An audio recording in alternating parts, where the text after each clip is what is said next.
Hello, Internet. For those watching, for those who don't know, if you're watching this, you're watching a Gauntlet Hangouts game. The Gauntlet is a fantastic internet community.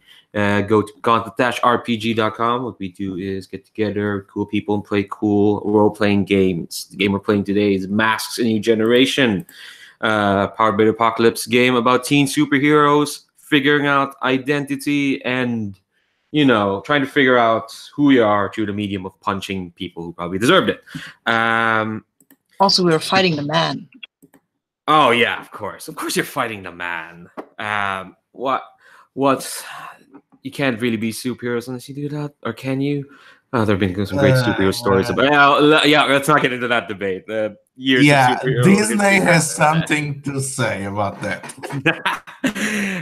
We'll save that for some other time because right now we're in school. But before we get to school, let's meet our players first. I'm gonna go like reverse alphabetical order.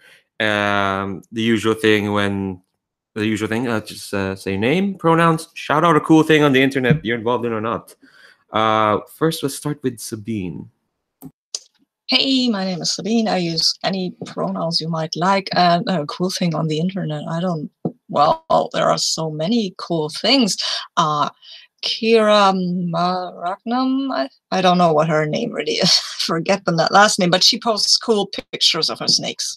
And they are lovely. She has lovely snakes. Yeah, that's Kira McGran. I'll put a link of her Twitter down on there. Yeah, she does cool stuff and she has cool snakes. Up next, Ludo, tell us about yourself. I'm Ludo. I live in Germany. I go by any pronouns. And cool thing to the internet, I saw that there is a new Gauntlet podcast. Still have not time to listen to, but looking forward. Was that? Oh yeah, that new. Wait, what is podcast. this? Oh, just a new episode of the podcast, or? No, I think it's the new about indie games. Oh yes, the Farriers Below. Apparently that's going to be out this weekend. So put a link when that's out. It's all about. Okay, we'll talk about it later. I got that. Jeez, we're all in the sorry to derail. No worries. It's okay. The long and short of it, it's a podcast about Forge era RPG game, indie RPG game. So stuff from the early noughties. It's run by the folks behind the Heart Points podcast, which is like it's a duet game podcast. Okay. And yeah, it's basically an accompaniment to Fear of the Black Dragon. Fear of the Black Dragon is about dungeon modules. Farriers Below is going to be like not say old school, but like early era indie games. So stuff like Inspectors. I'll put a link on that when that's live this weekend down here on the description. But yeah, up next, Alan, tell us about yourself. Yes, I'm Alan. I'm in the UK. And a cool thing on the internet, I've been quite impressed with the Gauntlet stand on some sensitive issues this week. Won't go into any more of it here. You can look it up on the Gauntlet. Yeah, again, links down below. And last but not least, Agatha, tell us about yourself. Okay, I will do my best not to derail. I'm Agatha. I guess we're saying where we live. I live in Canada. And yeah, I want to second Alan's point about the Gauntlet stance on what's been going on with a lot of like safety issues that's been circulating in the RPG community. So if you want specifically what we're talking about, you can go read the Gauntlet blog post on this topic. Another random shout out is it's not RPG related. It's to dance choreography videos that I am obsessed with on YouTube. Specifically, one choreographer, Kal Hanagami. Frickin' those videos. Anyway, that's what I want to shout out to. That's fine. I you can shout out whatever you want. It doesn't have to be RPG related. Like and I keep forgetting to introduce myself. I'm Leandro. I use he, him. I don't need to shout out anything because you're watching something that you're just watching this, so that's fine. Just check out the gauntlet. I'll add it again. Speaking of safety, let's talk about safety tools first before we get into our game. It's good to always do this at the start of every game because we like to make sure we're playing in a safe and comfortable environment. Kind of like the main safety tools we use for the moment is we have lines and veils, which is lines are things you won't cross. Won't show up in the fiction. Well, it won't even happen in fiction. Veils are some things we can allude to, but let's not try to put it on screen. We're not going to shout out what they are. They're all there in the character keeper advice. Everyone just check those, keep those in mind while we're playing. We have the X card as always. So if we do stumble into a scene that makes people uncomfortable for any reason, drop an X on the screen or on the chat or on roll for your party, and there's a dedicated X card button there. And whatever the scene is, we'll roll it back and figure out something out. No one gets to question why the X card's being played. Only that if it's played, people should respect that. And lastly, we have an open table policy. So what that means is that if you ever feel you need to step away for whatever reason, whether there's an emergency, something happens, or you're just not up to it as you thought you were, because as I said, it's been a few days. But if you need to step away for a moment, that's perfectly fine. You can call that at any time, even just a break. If you feel like it's only been 40 minutes, and usually a break happens an hour and a half in, but you need a break now. If you want to call a break, that's fine. And yeah, so let's go to what we're playing. So like I said, we're playing Masks. We are using the Prospect Academy playset written by Rob Wyland. It's on the Masks Unbound supplement, and it's basically superhero school, and that's basically it, really. It's a superhero school. We are still in Prospect City, our I wouldn't say quiet city next to the shore. It's a mixed bag sort of a place, I guess, and that reflects on its school. And yeah, I guess it's time we meet. Okay. I wasn't terribly sure, and I should rewatch this. Are you the newspaper club or the detention club, or are you both? Detention, wasn't it? Oh, both. Right. I think we're the newspaper club, but we're calling ourselves the Detention Club. Yeah, you don't want to be pinned down to just one label. Labels are bad. Maybe that's the name of the newspaper. Labels are bad.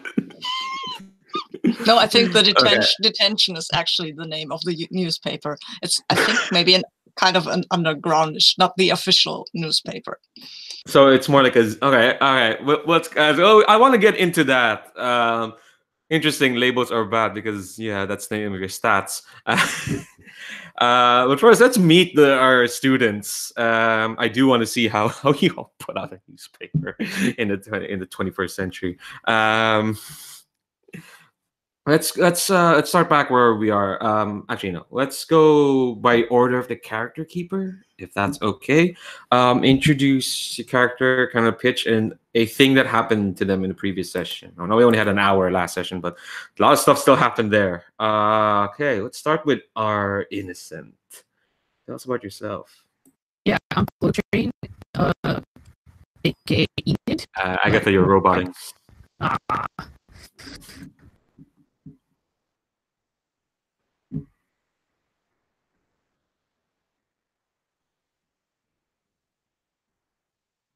Okay, I am Enid, aka Glow Train, Enid Park. One major thing that happened to me last session was I time traveled into the future, and it's very confusing. And then I accidentally joined the Detention Club and also encountered my future self wearing a barista apron and beating down on someone.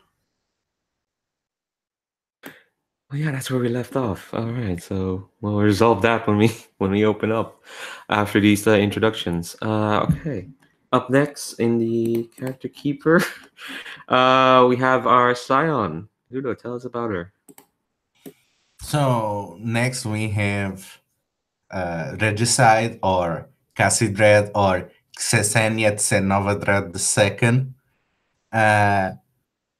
She is the unfortunate clone child of the Dread Queen of Vostoika, and she, after dealing with an alien invasion, she became known as one of the few actual heroes of Prospect City, and entering on the school life, on the system with this reputation. We learned in the last session that she's kind of a popular kid, but she's feeling a weird type of mean girl position, and it seems to be developing into a possible queen bee of the school, which is really weird considering her personality the last time. So we're gonna see how this perception that other students have of her and her innate personality will collide. I just had a very bad idea on what to do with Kasey. You'll see later. Oh God. Yeah. Up next, then, Sabine, tell us about our very mouthy delinquent. Yeah, that's Rafael Montero. He is secretly, it's not widely known, that he is also the kind of outlaw sprayer called Danger Mouse. He came to the school actually to get off the heat in his home where he came from, the quarter where he came from, because he had pissed off a lot of people, and people with the kind of meanness that would break legs or things like that. So he's in the school, and of course he can't help making trouble and mouthing off to people he perceives to be in power. He mouthed off to the director, and he mouthed off to this fellow Talon who thinks he's, I don't know, he thinks he's a ninja super thingy hero. I don't know what he thinks he is. He's kind of a douchebag. That's what Rafael thinks anyway. And he met these amazing people in detention who he kind of likes because they're cool, especially Regicide, because that's such a cool name. It is a terribly cool name, and you're all terribly cool people. Last but not least, we have Alan. Tell us about Michael, who's kind of been like, I wouldn't say protagonist of all this Prospect series, but you've certainly been here a lot. Yeah, my character's been in, I think, at least one session in all of the seasons of this comic. Michael Manners was transformed into a coherent, intelligent nano swarm by an industrial accident. And his natural form is now that of an 8-foot-tall metallic troll formed from these nanites. However, in an effort to help him control his powers, he is really trying to be Michael Manners, who appears as a British schoolboy in a British school uniform, because of course he can't wear clothes; he has to form the clothes out of the nanites, and that's a challenge. But none of the other characters know that Michael is Freak, though I think after the last series, Freak will have got quite a lot of publicity. So it will be interesting to see if at all Freak emerges. As far as the others are concerned, Michael has a knack with technology. That appears to be his superpower. And I've just taken a move called mild-mannered. So we shall see how that plays out today. Oh, definitely we shall see. So one last thing of bookkeeping before we start. I'll read out the wishes you all had on previous sessions, so we can keep those in mind. Well, so I can keep those in mind as well. Agatha, you wish to see a superhero fight. So it might be on the offing immediately. Who knows? Depending on how this conversation goes. And also, you want to see your well, you're not Bose yet, but you want to see Wyatt basically. You're crush, yeah, there we go. Oh god, crushing on the teacher. Oh god. Alan, you want to see a scene with Mrs. Smith, who is your handler? I think we should survive the alien invasion from the previous session, and see how Michael, manages superhero fight. Ludo, you want to interact with more students and faculty members. I want you all to interact with more students and faculty members. While y'all been talking, I've been adding more people in the NPC list. I'm sad we're not going to see all of them. And Sabine, you want to see troubled kids specifically. Like there's some folks here, people who rebels and counterculture people. There's this group called the Bad Seeds. Apparently, you want to meet them. We'll see. And I think, a recap. Last session, you're all in detention, you all decided to mouth off on the headmaster, the ambiguously demonic Magnus Gray, and decided, y'all getting a test. So by the end of this series, y'all should have helped rebuild this community school that was destroyed in previous invasion. So it was more like he's trying to teach y'all to be like, oh, you're heroes. You gotta do outreach and whatnot. You got Danger Mouse got into that shouting match with Talon, who's part of the Shadows of Justice. Shadows of Justice, who are ninjas. And y'all went off to get Glow Train a phone. You broke into his villain's cache to get her the phone. Just find a cool choker thing, and then when we ended, you ended up kind of stumbling into an altercation where this kind of bird creature, who I'll tell you now, yes, is a Tangi. See previous series. This humanoid bird creature kind of getting flung to the car as this. I wouldn't say demonic figure in a barista outfit, but this figure in a barista outfit is kind of bearing down on them, and clearly this creature's kind of scrambling away. And the three of you who are not Glow Train, you can clearly see because this person here is just wearing a barista outfit. She's not even trying to hide her identity. It is a much older Glow Train. So you see her walking up to this Tangi. We're just going to jump right into it. So you see her. Can you give me a little context about what a Tangi is? Because I haven't seen or played the previous sessions, and I have no idea about what they are.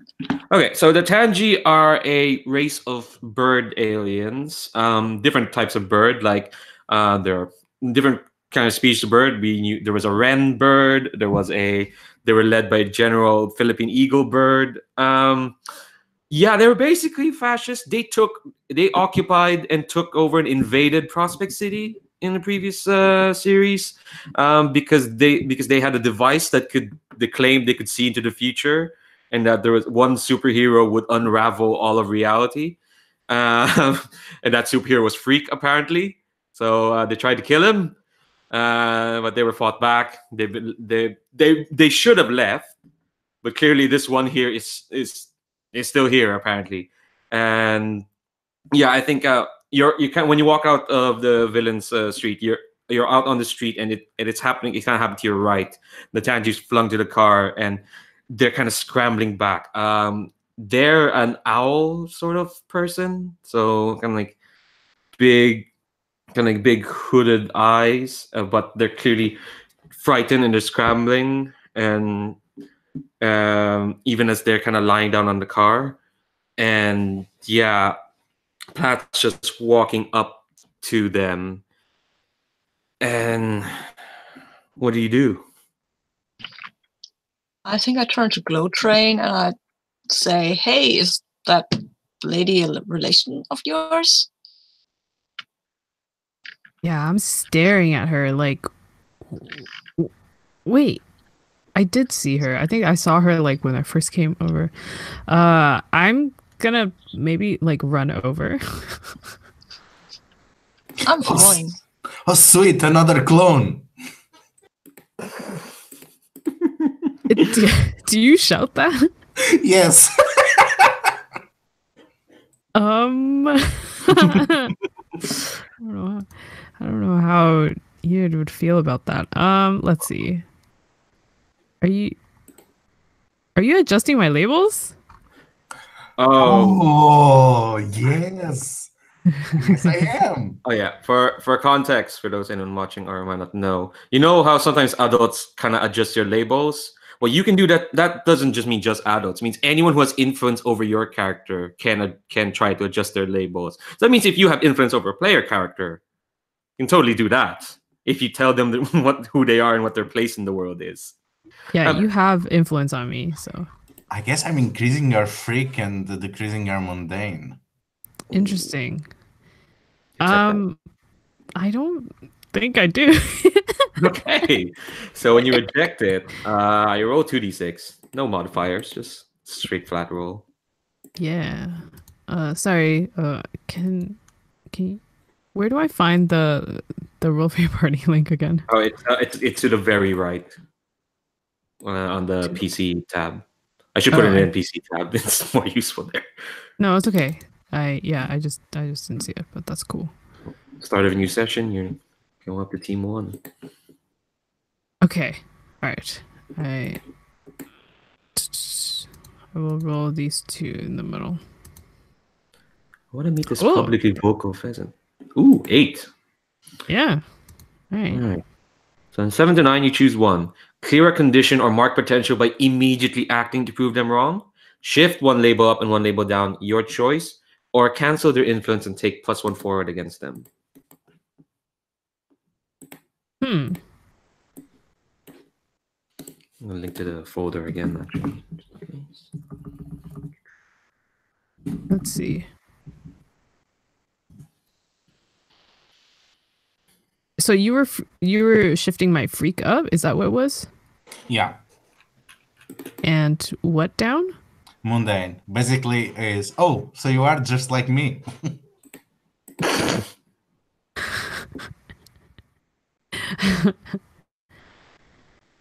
Yeah, I think I just I'm running forward and I turn around to look at you and I'm like, no, that is me. There's a problem here and I need to fix it. Okay? I'm not a clone. Oh. And I don't think I know that you're a clone. So Kasey is a bit disappointed. Okay, take the lead. What do you need us to do? we need to stop her. She keeps hurting people. It's not okay. But this guy is a bad, evil bird fascist. What? Yeah, I mean, they were here and they were being weird and trying to. I don't even know what they were trying to do, but they were like, "Hey, we are the better ones. You are just unfeathered, funny-looking, squishy things, and we are superior." And I didn't like them, so. Okay, you talk to yourself. I'm gonna handle the bird. And Kasey rushes with the inhuman speed towards trying to stand between what is his name? They don't have a name yet. You don't know who this bird is. Oh, okay. Plath? Yeah. Plath, yeah. So I'm gonna stand between Plath and the bird, trying to protect the bird. Yeah, so you're standing behind Plath. Behind you, you can hear him whimpering and kind of cowering. And Plath kind of raised an eyebrow and she's like, I was wondering when you're going to be done with your conversation. Hi?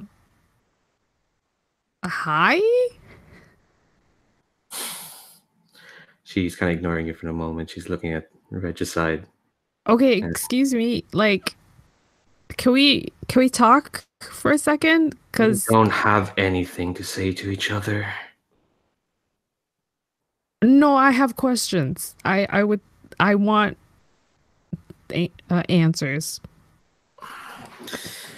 Do it when I'm not on the clock. And she's kind of like looking at Regicide like you come in between her and her prey. Okay. So Uh, I don't mean to sound weird, but what's the deal here? What are you doing? Are you hitting that guy? I mean, his name is Bibigal. He came here with the Tanji. He was in charge of this thing they call the Observer, which could look into the past or future or whatever. And he basically led them here. And now they've left him behind. And it looks like he was going to get away without justice upon him. Okay. Speaking of which, I'm sure you know a lot, I guess, because you're old, but like... I know a lot because your minds are open to me. Yeah, I get that. I get that, like, mind open thing. All I'm saying is, like, you know, to be a hero, we can't always keep beating people or aliens down, because that's really problematic. We should assess the situation to, like, you know, in some situations when they can't fight back anymore, maybe we should stop beating them up, you know, because that's not what a hero does. And I'm 100% provoke teacher. Yeah. Does she have hands on the owl? No, she's just no. That's the thing with her. Before we get to yourself, Glow Train, I'll answer that question. No, she's just standing there. It looks like she's not doing anything physical, but you know this, Glow Train. Your power is telepathy, and she's much better at it than you. Yeah, probably. She has more years So, of practice. Yeah.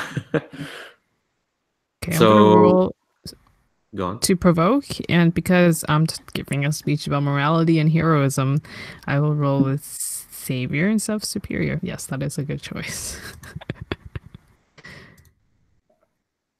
Ooh, that's a 5 plus 1 is a 6. Oh. Are we going to fight? Do I get team? You're not in the fight yet, but you get in advance. So. All right. Oh my god! I failed so many rolls last session. How did that happen? Yeah, I have 5 potential now. Yeah. Okay, so before we figure that out, can I assume that because everyone's attention is on Plath and her attention is on everyone, that no one notices the mild-mannered British schoolboy walking past them?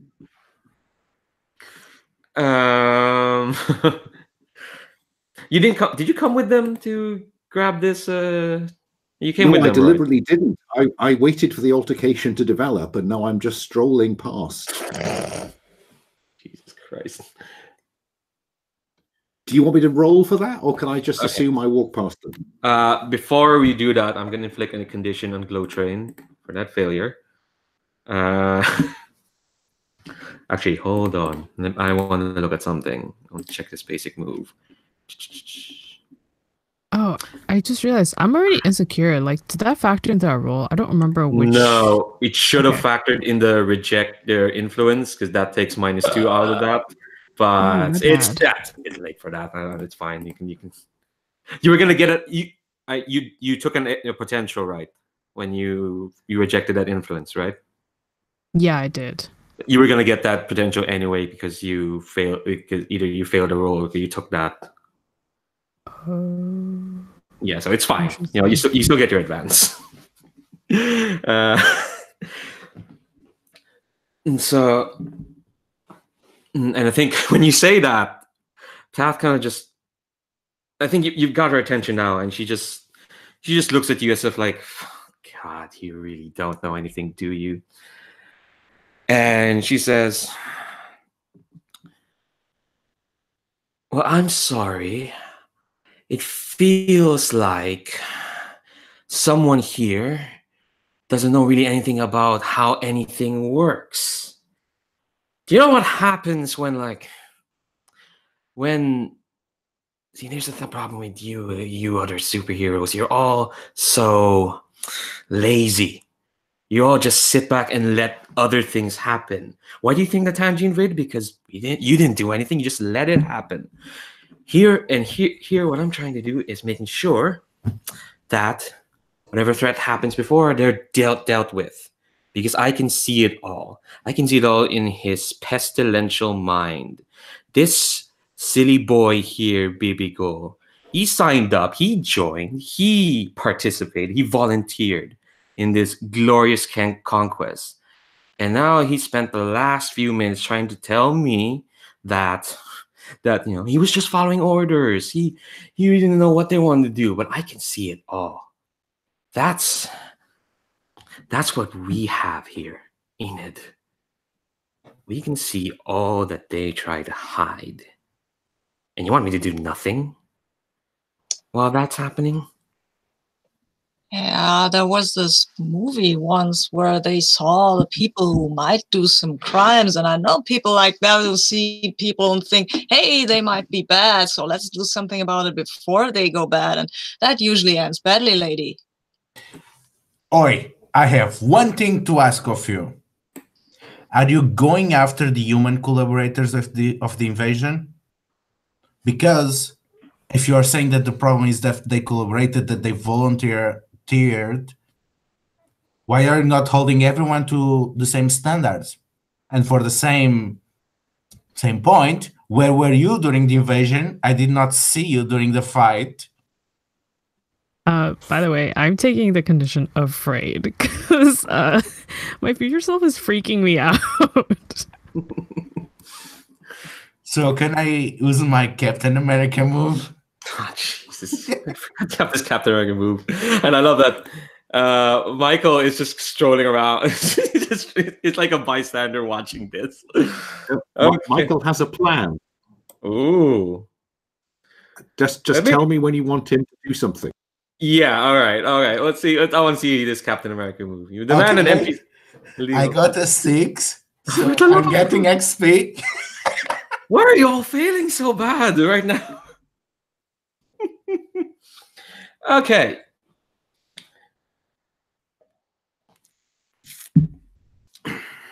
Let's see. Oh my God, I can't believe you failed that.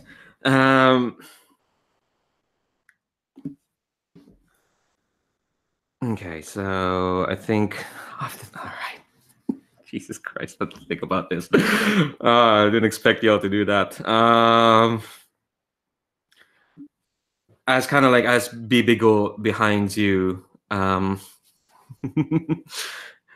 they always have influence because adults automatically have influence over everyone. All right, so Regicide's saying that where were you when all this happened? And actually, Michael, I want to know what is your plan? Okay, so they confronted Plath. The bird is cowering behind Plath. Michael walks past the altercation, gestures to the bird. There must be cars parked here, mustn't they? Yeah. Let's say there's cars. So then he'll use his technopathy to unlock and drive away with the bird, while her attention is on the three of them, because he's just a mild-mannered British schoolboy. Okay. So before we do that, I think I'm going to inflict more conditions on everyone. Okay. All right. Okay. Now I think when you say that, Plath just rolls her eyes and it's like, oh, please. If you think you can throw that accusation on every superhero who didn't do anything, then why don't you just keep going? And beyond just me, why don't you talk to your precious school administration and ask what they did during the Tangi? Why don't you ask your precious Danger Mouse over there? What did he do during the invasion? I think you can see in your... Hey, you can read my fucking mind, right? You know what I did during the invasion. What did you do, actually? Yeah, I kind of think I started stirring up trouble with these Nazi fascist guys. I mean, I'm not sitting quietly. So I don't know. And first, and to start with, you started with, I have now to punish this person because I have to punish. I don't know, lady, there are worse persons in the city, right? God, yeah, you really don't like her. All right. So while No, this I happens, don't. I can I provoke her? I have no idea what I want to provoke her to, but I'm the provoky guy. So Jesus. Whatever's So- happening, you clearly have her attention. yeah, I want to provoke her. I mean, I can roll for it, of course. Okay. All right. Okay. All right. Whatever the consequences of Registered fail, I'll get to that in a minute. Actually, hold on. Yeah, no, roll provoke. What are you trying to get her to do? I try to get her to I don't know, maybe either back off or attack me or anything to prove my point that she's just a loser. Just a mouthy loser, and I rolled a 5, but I'm very superior, so I have a 7. I have a 7. I'm superior. Thankfully, I was. You know how Yeah. some GMs wish for failures? I'm not that because I don't want y'all to fail, but it's interesting. It would have been very funny if you just kept failing. But okay, on 79. I choose one. Can I No, choose? they can choose one. They can I choose one. Oh, okay. What a pity. Okay. I think they're gonna stumble in the sense that her attention is kind of to you, and she's like, "Oh, I'm sorry. I don't think that's what your friend implies. I think your friend implies that if you weren't there at the top fighting your silly General Kurin for the fate of all mankind, you didn't do jack shit." And she's telling you your place in the world because she's an No. adult. Yeah. Damn. Okay, you're gonna reject. I didn't even know. I didn't even say what your labels is. Hell, I reject. With what do I just roll, right? To reject. Yes, 2d6. You get a plus Ah. 1. Ooh, I've got a 10. Okay. All right. you, So lady. on a 10 plus, Jesus. You're not even in a fight. You're just in a shouting match with this lady. I mean, I know how a fight against a telepath would happen. It's not going to be pretty, but all right. We'll resolve this, and then let's get to Michael trying to save poor BB Goal. Hold on. Let me wrong tab. Okay, so on a 10 plus, you choose 2. You can clear condition or mark potential by immediately acting to prove them wrong. It's probably going to happen. Shift 1 label up and 1 label down, your choice, or cancel their influence and take another +1 forward against them. I cancel their influence and take a +1 forward against them. And I think immediately act to prove her wrong. Ooh, what are you doing? Yeah, I'm thinking about how to act and prove. Oh, I know how to act, and I'll just stand there and say, "Hey, I won't let you browbeat this poor guy. You're not a good person. Go back to your stupid bar and then pour me a latte, soy latte with vanilla aroma." Yeah. Wow. I mean, you're working at Starbucks, lady. Do you know what they even do? Yeah. Capitalism, that's what does you. All right, so while you're shouting that, Michael, you're trying to be all mild-mannered. I will also mark potential because I have no conditions to clear.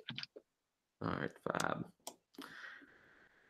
All right, so you're trying to slip past. I am. Before we go, so I think this counts as acting without talking to anybody as usual, doesn't it?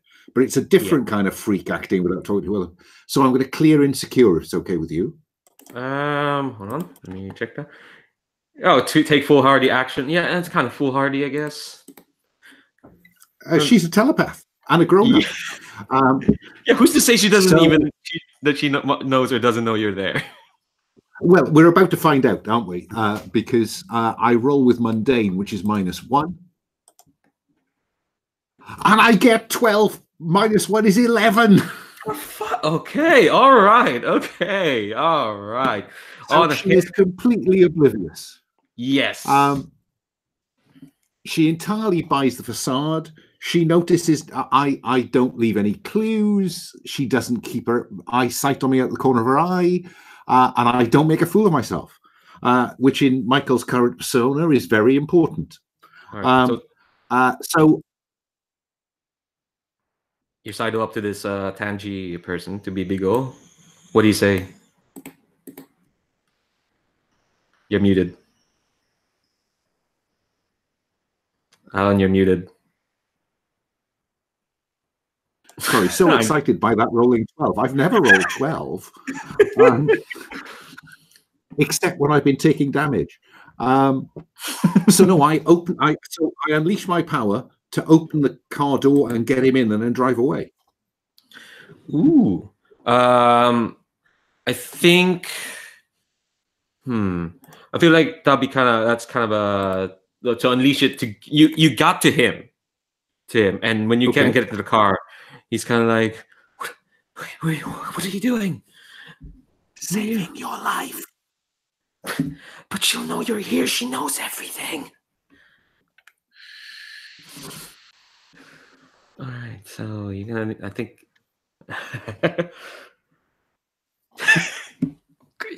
He's nodding like he's crying. Do owls cry? I don't know. I'm gonna say that owls cry. What a question. Do owls cry? Fucking hell. Yeah, I think this is gonna be a bit of a. You got to him. I think that's what the mild manner gets you, but it's a 10 plus. So no, I think no. Because do you know how to drive a car? I'm relying on the fact that because I have technopathy, I can just tell the car what to do. Wonder if that will work in like the 50s or the 60s. I mean, okay, all right. Yeah, I think No, I think I think let the 10 plus let you guide over that. I mean, that should be fine. So don't you start transforming the car. So how do you do it? No, it's it's very straightforward, isn't it? Because what the power allows me to do is where's it gone? I can extrude fine nanofilaments into mechanical or electronic devices that I can get close to and make them do what I want them to do. So open the door and drive away. All right, so as the shouting match continues, the car drives away. Roll the dice? No, I was going to roll for unleash my power. No, I mean, it would be ironic lead up with the 10 plus. if I succeeded on mundane and failed on freak. That would be amazing, but no, I think let the 10 plus let you drive away as the car just drives off and in the shouting match and I do think it's like cars in a video game, kind of.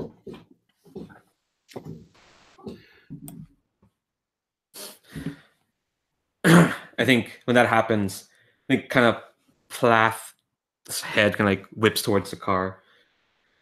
And she doesn't even get angry. She just sighs. And she's like, of all the people to help a Tanji.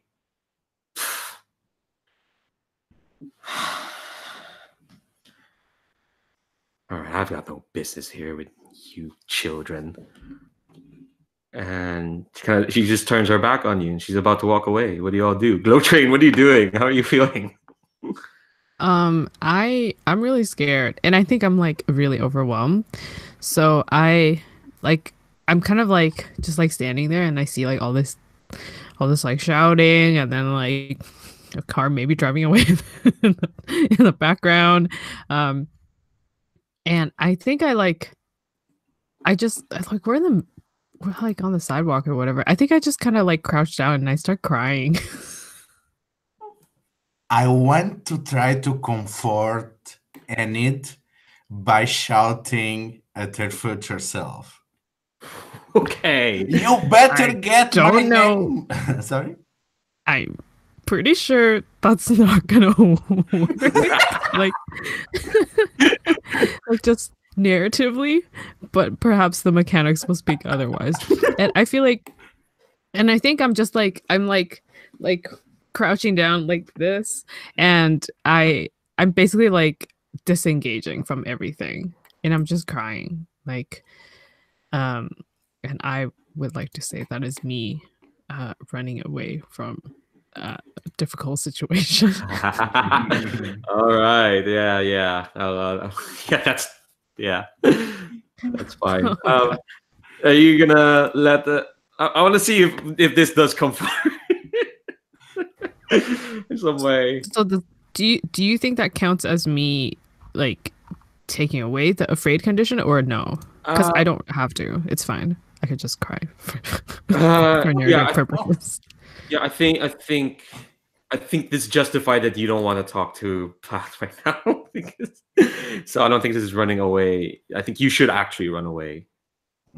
Okay, I don't think I do. I think I'm like crouching down, and it's like it's very like yeah, like pulling into myself and just a very like self-protective kind of position on the ground.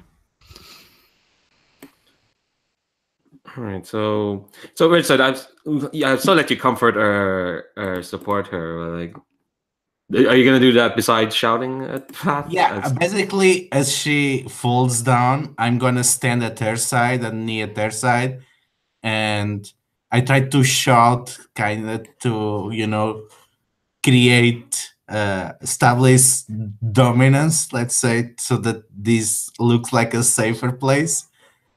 Yeah, when I come back to your shop later, you better get my name right, and I'm gonna use my other one. All right, roll.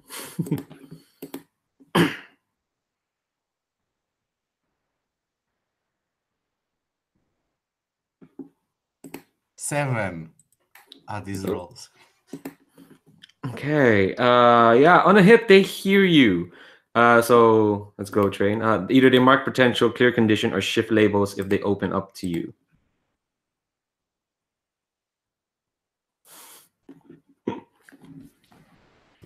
Okay, wait. What did you get again? It was a 7. a So 7.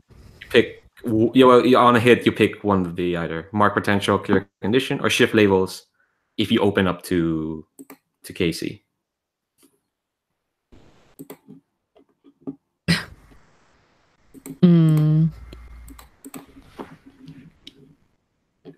Yeah, I think. Are you like what kind of clothes are you wearing? I'm actually wearing very mundane clothes, like sweatpants and a hoodie, like someone would wear coming out of the gym. That's pretty much my superhero outfit. Okay, so are you wearing like sweatpants? Yeah. Okay. I think I like reach out and I like pull on your like just like tug on your sweatpants a little, so like to like pull you down so that we're at face level and you're not shouting above me. And then I mean, if you do do you? Yeah, let's say that this was a success, so Kasey does not get lost on her bullshit, and she actually remembers what is this about. Yeah, I think I'm going to like when you like crouch down, I'm gonna reach over and I'm going to hug you, but I'm still crying. And I'm like, I'm just really scared. That's me. That's what why am I like that? Hey, it's okay. I know a place where you should feel better. I'll take you there. Okay. Then we can talk. And Cassie looks back at the others as you guys I'm the other. come So with there- us. Yeah. I well, I think I try to get to Michael, and then we can meet up later, girls. Well, yeah. And I turn to Michael. Michael Do- Michael Isn't has driven Michael away. gone? Okay, so he's Michael's driven also away with the owl guy. also I don't know if this would apply because Kasey is thinking about taking her to the bowling alley that was their base of operations during the invasion because it's close enough to the 90s, so it's probably a place in which she'll feel safer. That is some logic right there. So I'm shifting my own labels, and I'm shifting mundane down by 1, and I'm shifting danger up by 1. Seems and I'm not clearing my conditions. Oh dear. Oh 'Cause dear. I'm still really scared and very insecure. I'm trying to remember. You gotta fail at some point, regicide, right? And I don't think I've paid that off yet. Actually, I know how to pay it off. As you're hugging, Enid, kind of like you're kind of heads next to each other. You kind of looking about her. Plas suddenly shows up in front of you, and no one else can see her. Only you, Kasey. And she looks at you and just says, "Oh, I know who you are. You're Senia Svetnovodred II, daughter, clone, heir apparent of the Dread Queen of Fortovia.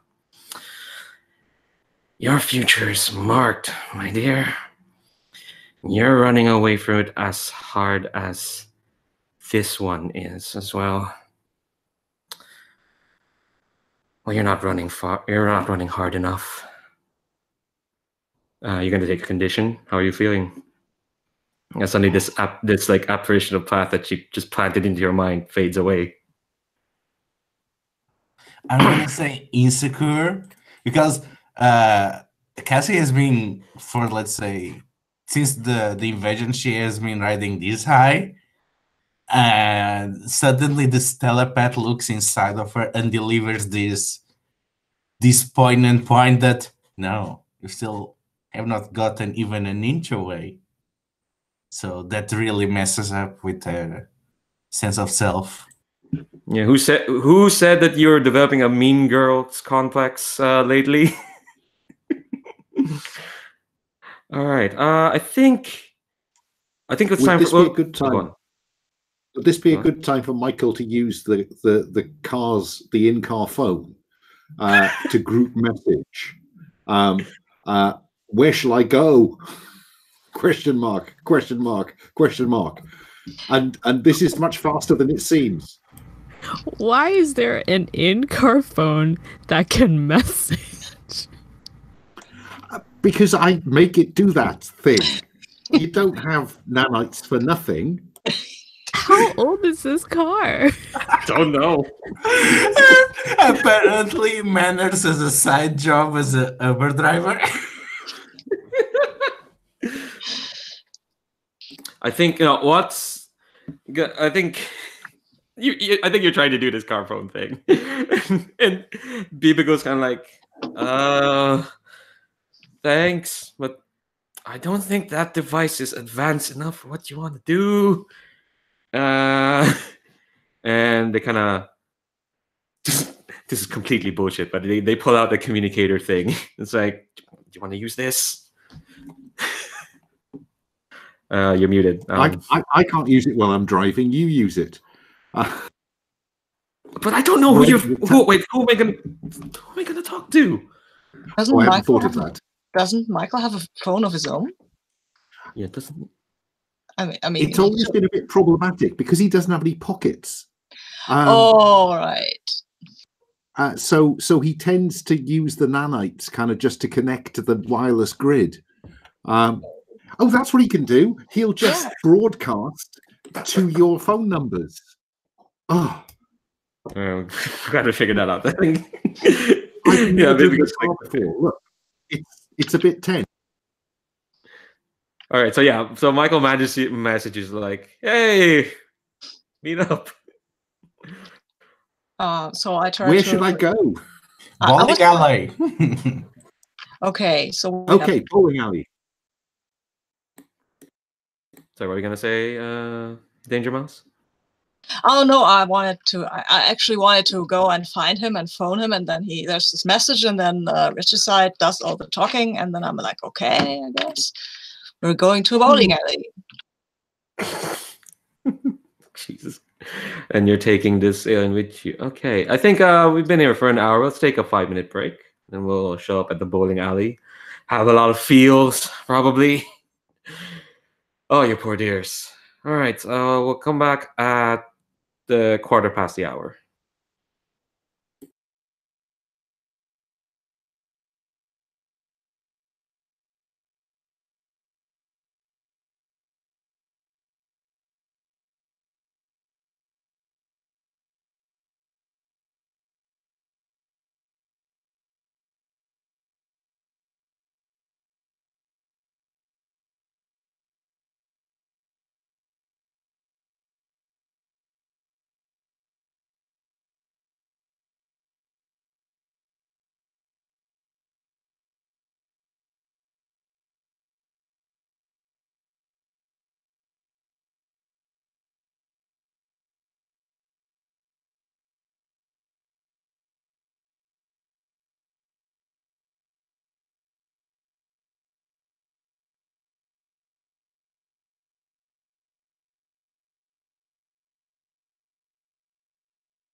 Does Kasey have that many bad role models?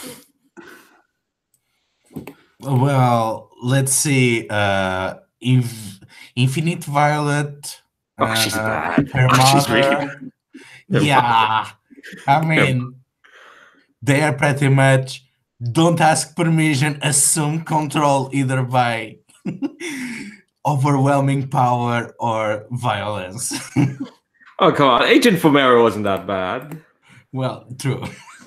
She's actually, she was under wartime conditions. She was fine. Also, you have Enigma down there, and Enigma's a hoot.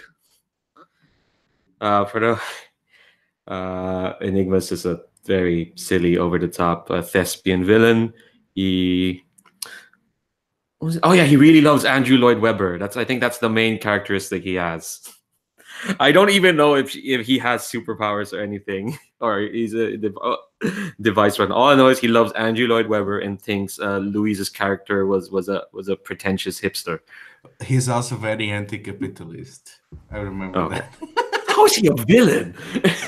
Yeah, I don't understand that concept. I like him already. Oh my god. I mean, his music taste is for shit, but... Part of the Scions thing is that they have people they respect. One of the people Red Side respects is a character we met in the previous series called Enigma, who is ostensibly a villain, but he's just basically just a theater nerd. He's basically the Phantom, but even more over the top. Loves Andrew Lloyd Webber. Thinks people who like Sondheim are just being pretentious and they don't really like Sondheim. They're just saying they like Sondheim. That's a strong stance. Honestly, I was one of those people, so it comes from experience. Oh, I see. I have a request. Mm-hmm. I don't know if you're taking requests. My request is for Wyatt to show up at the bowling alley. Aww. Just for no reason. No reason. While you're thinking about that, Leandro, I too have a request. I'd like a conversation with the bird before I get to the bowling alley. Oh, okay. Actually, yeah, I was gonna pivot to that. Actually, yeah. Oh my god, shirt optional. Damn it, this is just Monster Hearts, isn't it? Oh god. Yeah, Plath was basically rolling to shut you all down in any way, and you're doing the same. Yeah, let's do this conversation with the bird. Because the reason that Michael has kidnapped the bird is that for all that the Tangi claim that he's some kind of trigger to some awful apocalypse, he never got any detail. So he wants to milk the bird for anything the bird can tell him about why the Tangi thought this, the nature of the problem, blah, blah, blah, blah, blah. I have an ulterior motive. I am quite interested in an advance to the Doom track. oh Jesus. Also, love the choice of verbs there, Alan. So it is about. I'll start by saying to the bird, I rescued you because it's just not fair what that woman was doing, and there were probably good Tangi as well as bad Tangi, but and the other reason was I'm really curious about you captured that superhero freak, and there was all sorts of rumors about that. What was that all about? I think when you brought up that woman, Baby Go winces. They're kind of looking down on their knees. Birds have knees. They have humanoid birds. And they're kind of like you can sense that they seem really now that adrenaline is gone, they're slumped. They're kind of like you're not gonna like do anything like that woman, right? I mean I know we probably deserved it, but where are you taking me? I mean, just look at me. Do I look like some kind of monster superhero? I'm just taking you somewhere safe. Okay. But anyway, about Freak.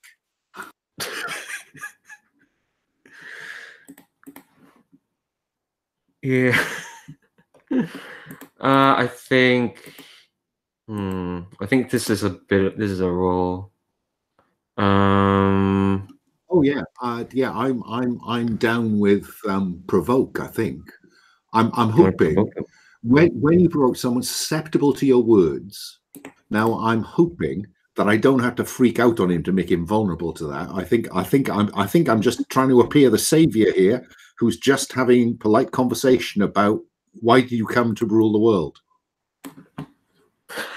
Okay, roll for superior.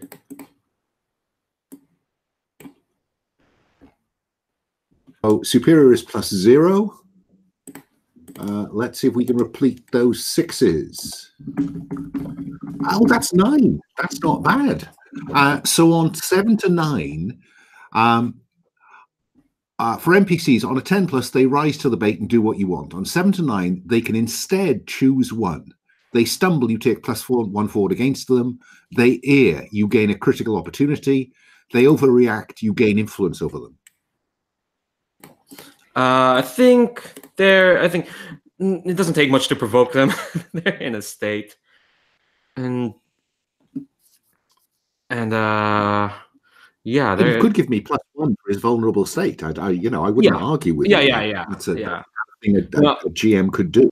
I think you're gonna get a critical opportunity, and that is that he's just gonna unload on everything on Jask, and they're kind of like,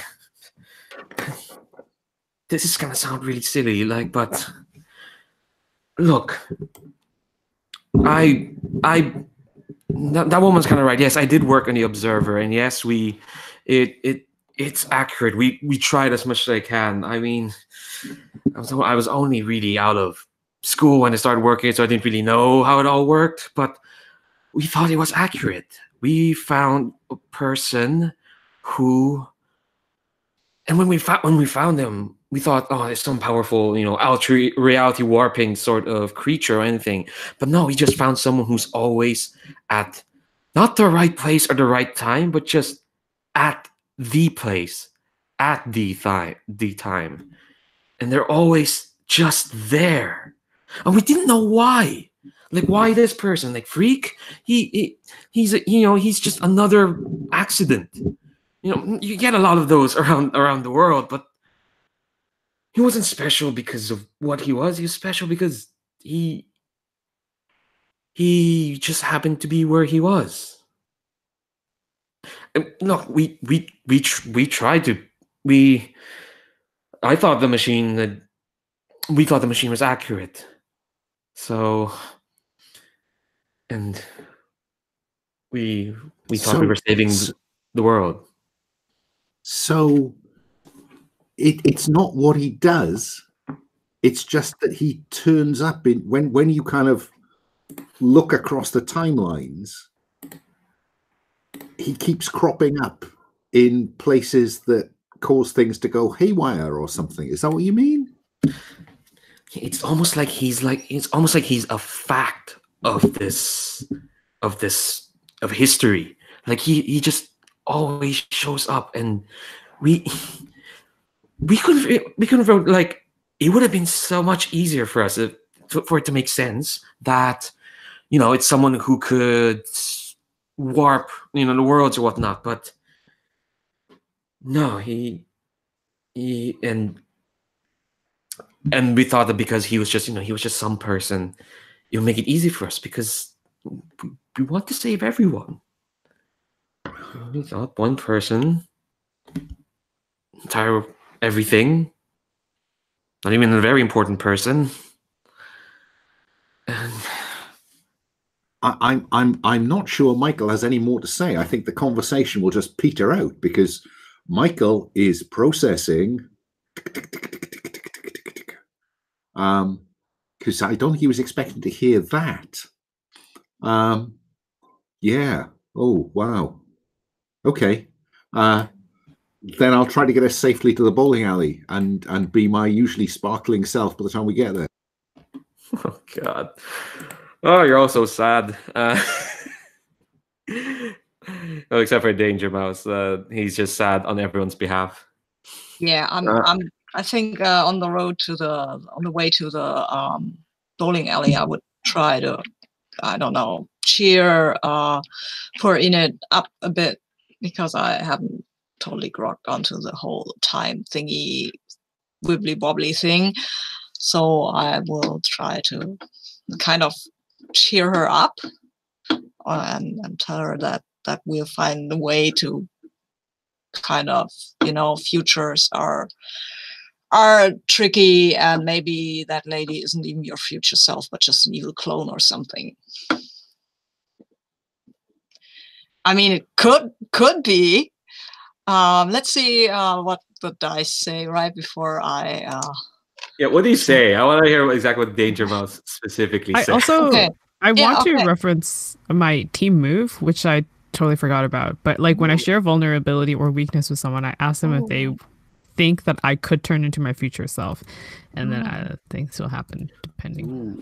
We'll see. Yeah, let's get into this. Anyway, go for it. Okay. So I'll get up to her and say, "Hey, Enid, I don't know if what she has to do with you, but it might not even be you from the future. It could be, don't know, evil clone or some kind of pharaoh-being thing in the timeline, stuff like that.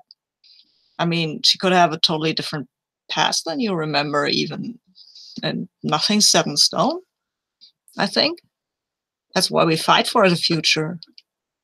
Not just nothing is set in stone. Certainly you're not necessarily going to turn into that lady. Roll plus mundane. Yes. Oh, mundane. Do I have mundane? How mundane am I? I'm not very mundane.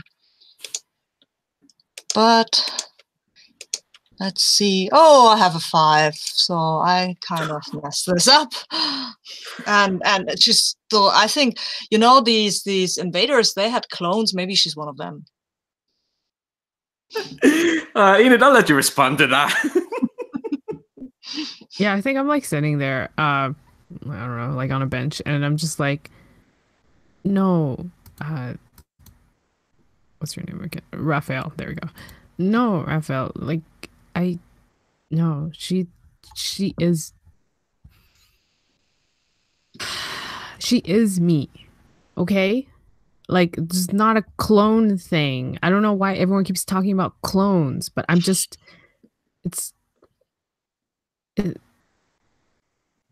like, maybe, I don't know, maybe I'll just turn out to be a really terrible person. I mean, I don't know you that well, but I don't think so. I guess that counts for anything, but probably doesn't. I mean, that's really nice that you're saying that. Thanks, I guess. Okay, so you don't think that I'll turn into Plath, which means that I get to clear a condition and you get to shift my labels. Oh, nice. Cool. Yeah. I can shift your labels. I think Oh, go ahead. I think I'll shift up your freak and shift down your I think I will I will shift down your danger and shift up your superior, because I think you should be more proud of who you are, even if you turn out to be a dangerous lady. But self-confidence never hurts. Okay, and I got rid of insecure because I feel like people seem to believe in me, even though secretly I'm still like really scared that I'm gonna become Plath. But at least I feel like I don't know, my friends are really nice. Yeah. What an emotional roller coaster this is turning out to be. Yeah. So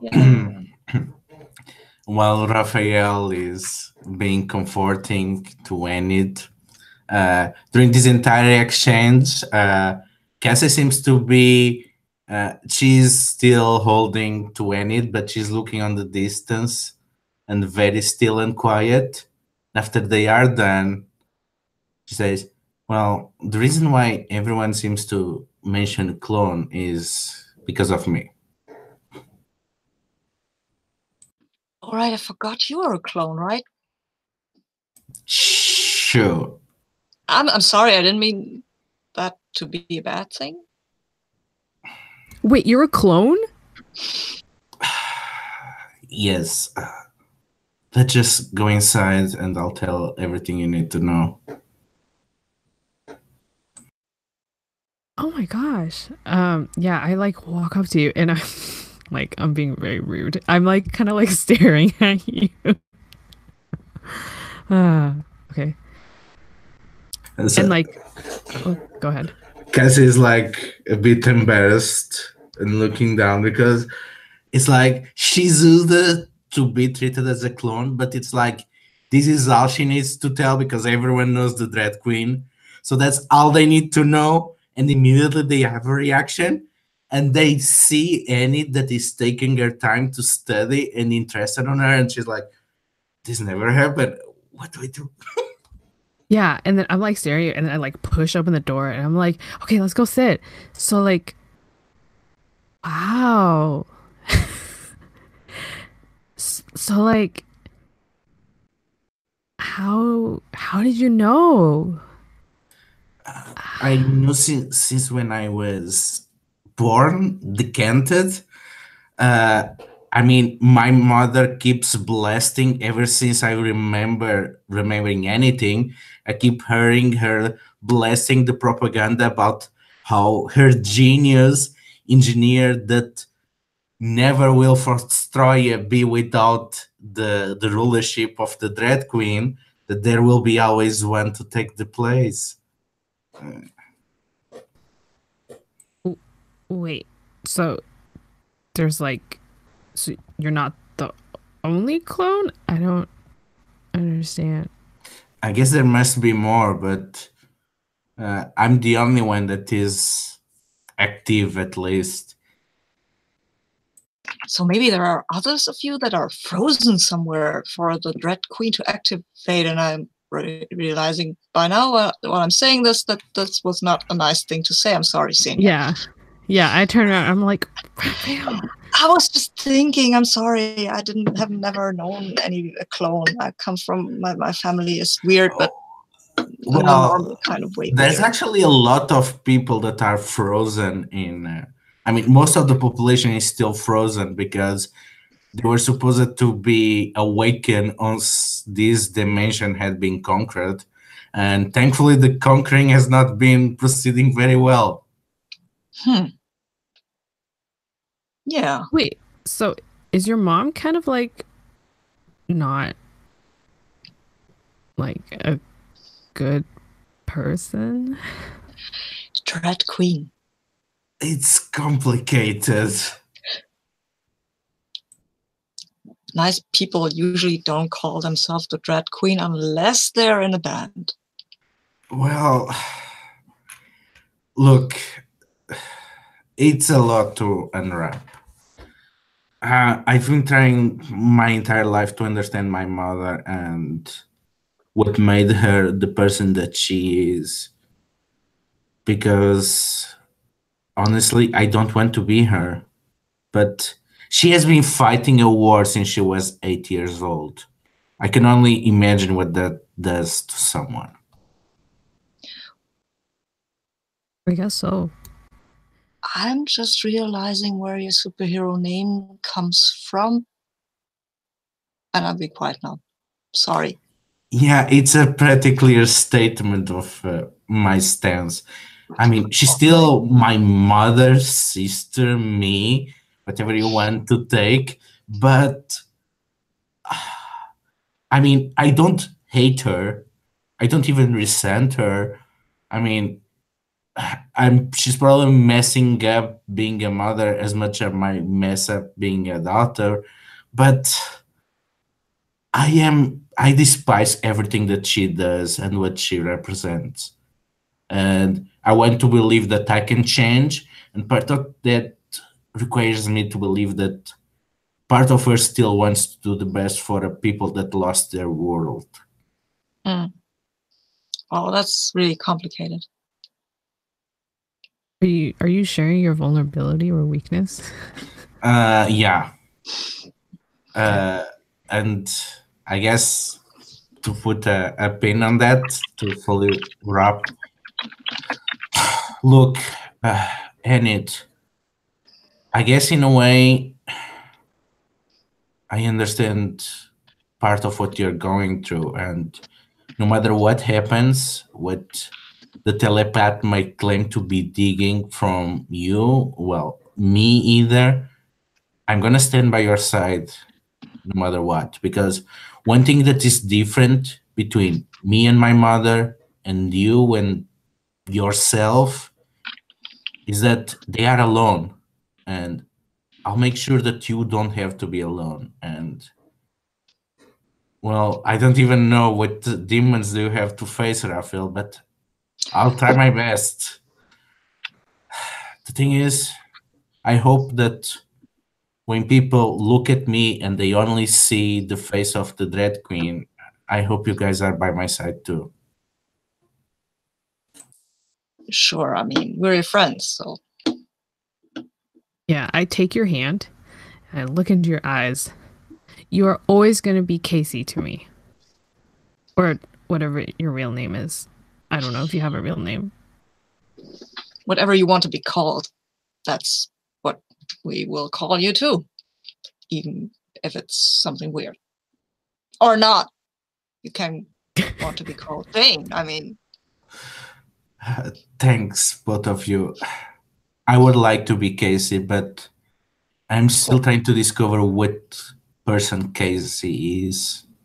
I hope that she, honestly, I think the version of Kasey that I like the best is the one that is with you guys. Cool. Aw, Kasey! And I'll hug you. Oh, should I cover and So, support? Is there some cover and support going on? No, we'll resolve that team move. so This is when not you share a vulnerability or weakness with someone, ask them if they will defend you against those that mistrust you. If they say yes, clear a condition and shift saver up another label down. If they say no, mark a condition and shift danger up another label down. Oh, So I think it's an yes. yes, totally. All right. So I'm gonna do something weird. Okay. And I'm going to lower my danger. Ooh. Yeah. Ooh. Cool. Yeah. Yeah. Kind of fits.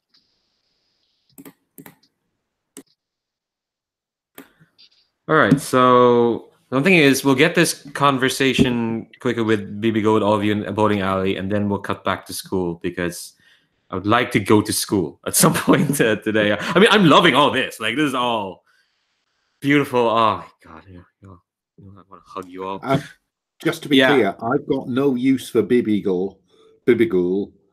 Now I've got the skinny from him.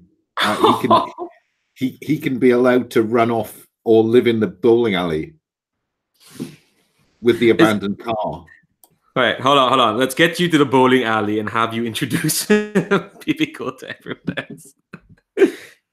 Yeah, so Michael will lead Bibigool in and say, "I'm sorry about that, guys. I hope you didn't mind me just getting him out of there because he looked so frightened. What happened after I left? Then that could take up the rest of the session while you tell me that." Basically, we shouted at this lady and then she left. Yeah. She was a woman who needed shouting at, but I thought it was better you did it than I did. Well, you did good, Michael. I have to say, you were probably the one of us that acted more like a hero.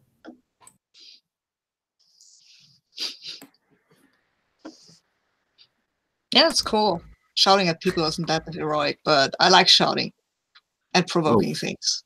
So Well- I'm more of the hero sidekick type anyway. I think Michael is probably embarrassed by that, but happily there's not an embarrassed condition.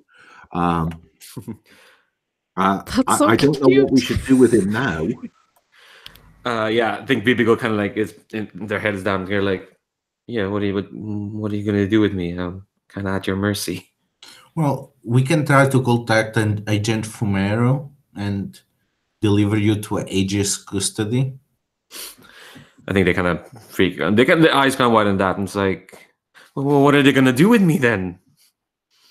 Well, ideally, I hope. I mean, we can trust Agent Fumero. She'll probably see you return it to your people somehow. The thing is, I kind of don't want to return to them. That lady was right. She was telling me about how I just went along with them. Like, they kind of recruited me straight out of school, and they said, "Oh, you're doing a great cause," and I believed that. I believe we were doing a great cause. I think we were saving the world. But when you actually lay it out, it's ridiculous what we were doing. I don't even get what you were doing, so yeah, it's ridiculous. Well, I mean, the way she spoke of you, you will seem to be relatively young. How do you mind going back to school? I'll mention now, as part of the history of Prospect Academy, is they have this program called the Clean Slate, where they give, former supervillains or people trying to reform a second chance. This is where we see like an ad of that on like TV. Yeah, in the comic books, yeah. I think when you turn the page, and this comic book has been written so that the page turn, it's a full ad when you turn it. And I think people was kind of like, school with like regular school. Yeah, no, with special school with people like you, I guess, and maybe us. Wait, are there like other non-humans there? Of course, there are other non-humans. I think so. Yeah, I think the headmaster isn't even human. Kind of, they're doing that owl thing where they're kind of nodding forward a lot for some reason. They're kind of like, well, if you have me, I guess, that's okay. I think this is the point where, do you know any teachers who'd be like willing to just come here and who's kind of friendly with any of you? And who just got a new phone recently? A car phone, perhaps. No, okay. Yeah, I'm like, oh my gosh, and then I take out nothing because it's my choker. Like I reach in my pocket and I'm like, oh no, I don't know. And then I don't know, like touch something on my choker, and then I'm gonna dial up Wyatt. I don't know if he has a last name, Mr. Wyatt. How does this work? He is just like some kind of star. He has only one name. So he's like Beyonce. Right, exactly. Oh my god. Paler, but Yeah, Beyonce or Sting. Okay. Yeah. So he picks up. Well, actually, that's weird. This is kind of a new phone. Well, what's the name of the villain you picked this up from? Oh yeah. Regicide, was it White? White out. Yeah, the hacker Whiteout villain. Cole's history teacher. Yeah. Well, White out, aka White. White. Yeah. Ooh. No, it's not. No, it's not. No, they're not the same person. But I think when he picks up, you hear like, "Look, Whiteout, it's been years now. I'm not gonna pick up any more of your messages. This feud is over. Like, I've gone into retirement. Find another superhero to bug, okay?" Mr. Wyatt? But Enid? Oh, hi. Hi. Hey. Hey. Hi.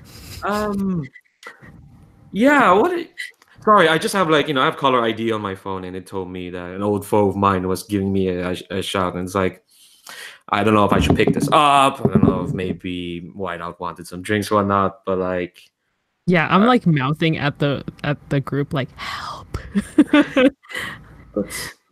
yeah, what's up? What are you doing with Whiteout's equipment?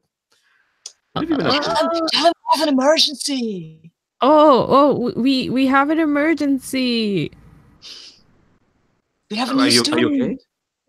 Oh, there's a new student. Yeah, there's a new student. Mr. Wyatt. A new student? What's happening? Are you okay? Yeah. And they're kind of like a bird. Oh. They need to go to school. Oh, a bird. All right. You know what? Where are you right now? Be there in a jiffy. I'm at Bob's bowling alley. All right, I'll be there in just a sec. And Cool. And he hangs up. And literally a second later, because we've established he's a speedster. When he okay, all right, Glow Train. I'll let you describe what he's wearing when he shows up. Yes. Okay. Well, everyone refer to the photo I have, please.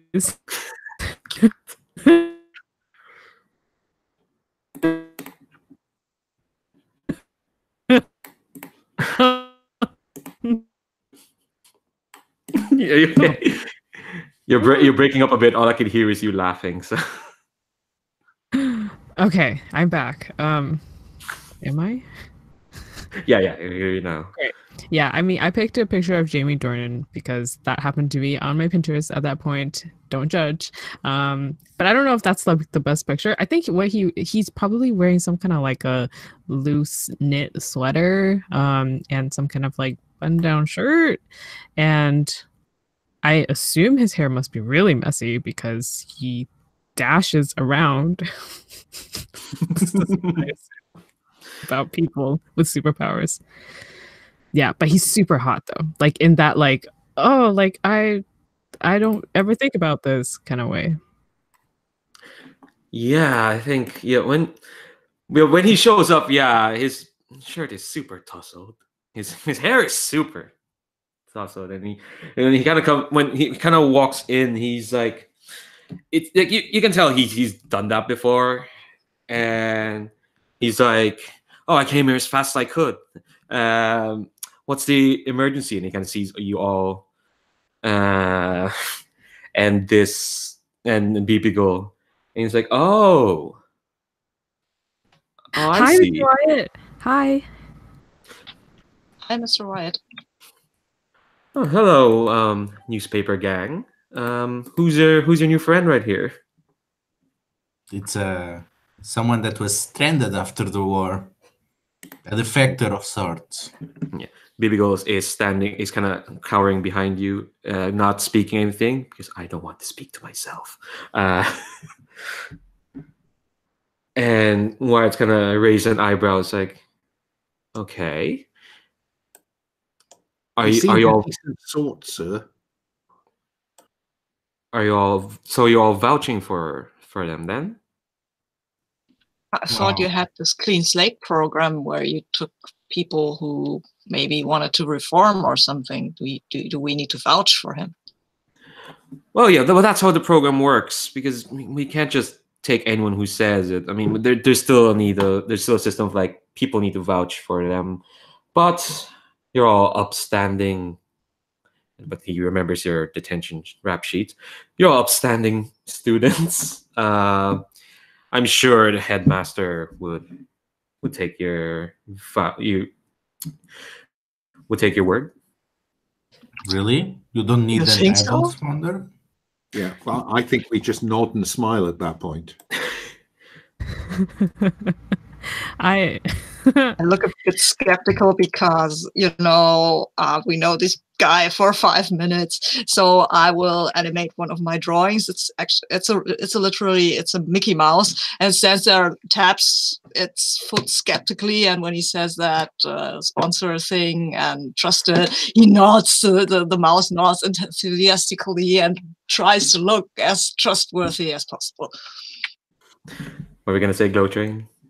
Oh, I mean, I'm not really paying attention to this. Because like I got into detention for like trying to kiss Mr. Wyatt, right? Like that's what we established. Oh yes. He's like cool as a cucumber about this, apparently. Yeah. Honestly, I kind of forgot that. Yeah. he hasn't had his human relations conversation yet. No. In fact, he's dancing dangerously close to it for reasons. HR. I'm gonna go on. Like, so this conversation about like, oh, taking in this kid, whatever, trust, and then the Mickey Mouse is going on, and I'm walking like closer and closer, like very slowly, and kind of like in this way, until I'm like standing kind of like a little. Yeah, I'm standing like pretty close to Mr. Wyatt. I have to say, I'm inclined to try and get between them. Because I haven't given up on the prom yet. And I want a teacher to prom. Or am I? Well, at the moment, it seems like you are more likely to go with him. And so I'm still trying to keep options alive in that direction. Okay, how do you want to do this? Yeah, how do you directly engage it?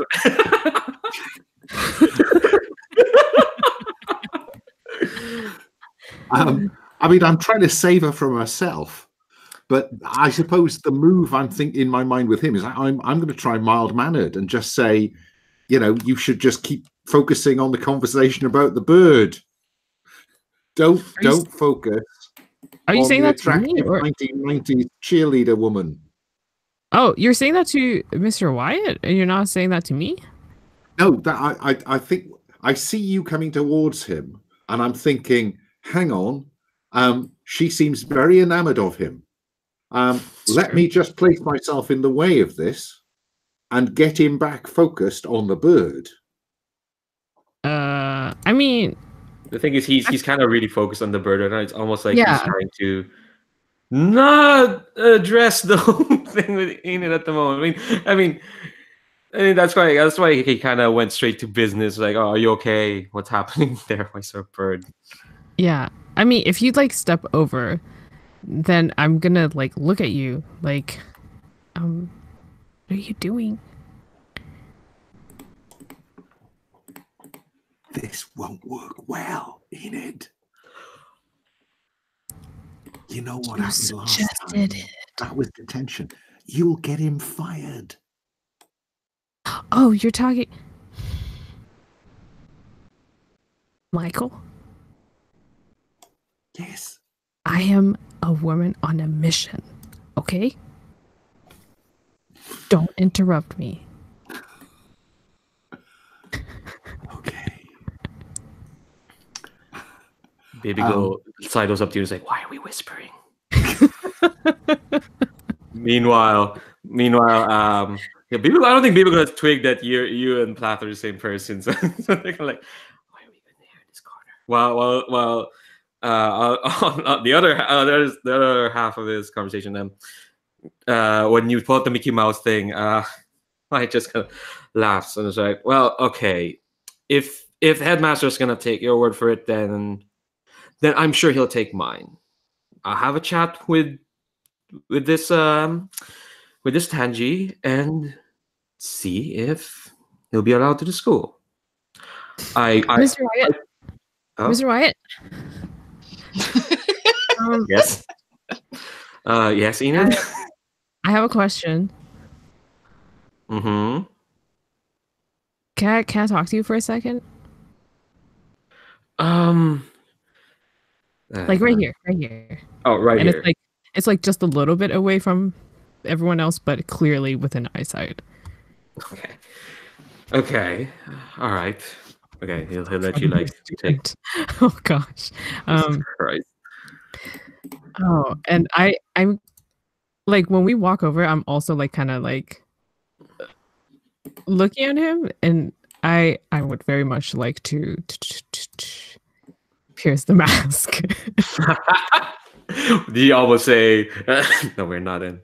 We're not in monster art." No, stop thinking. Oh yeah, Yeah. pierce the mask. Go on. Roll plus mundane. Okay, well, I rolled an 8, and my mundane, I believe, is 2. So let me see. Yes. Oh, so I got a 10. 3 questions.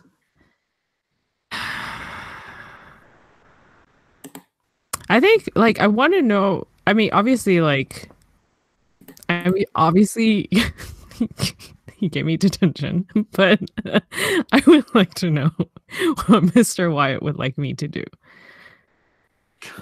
God damn it. I'm trying to figure out how to phrase in a conversation. Like, did you say anything to ask that, or is it just I'll just tell you? Yeah, I'm just staring at him. Okay, I think when kind of Wyatt, when the Wyatt looks at you and Mr. Wyatt, Mr. Wyatt,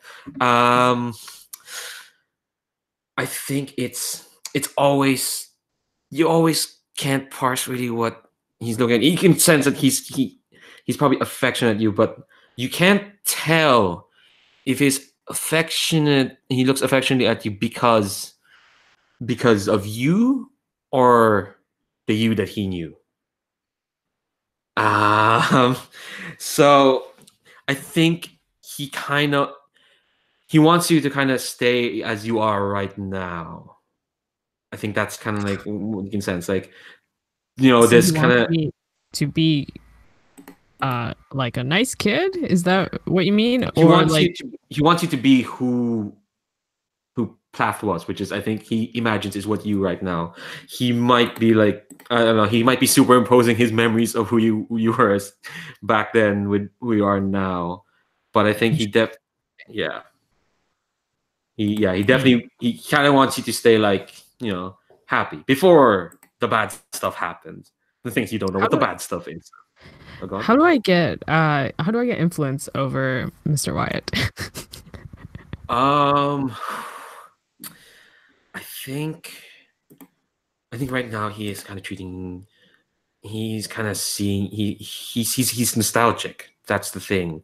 You need to kind of break his nostalgia for the Enid that he knew, and to do that, I think you need to know more about Plath, about why she became like that. I don't think he's gonna tell you, but He's not. well, he's not gonna tell you the full story because I think it's painful for him as well. How can I get him to tell me? Oh. You people in the chat are rude. What?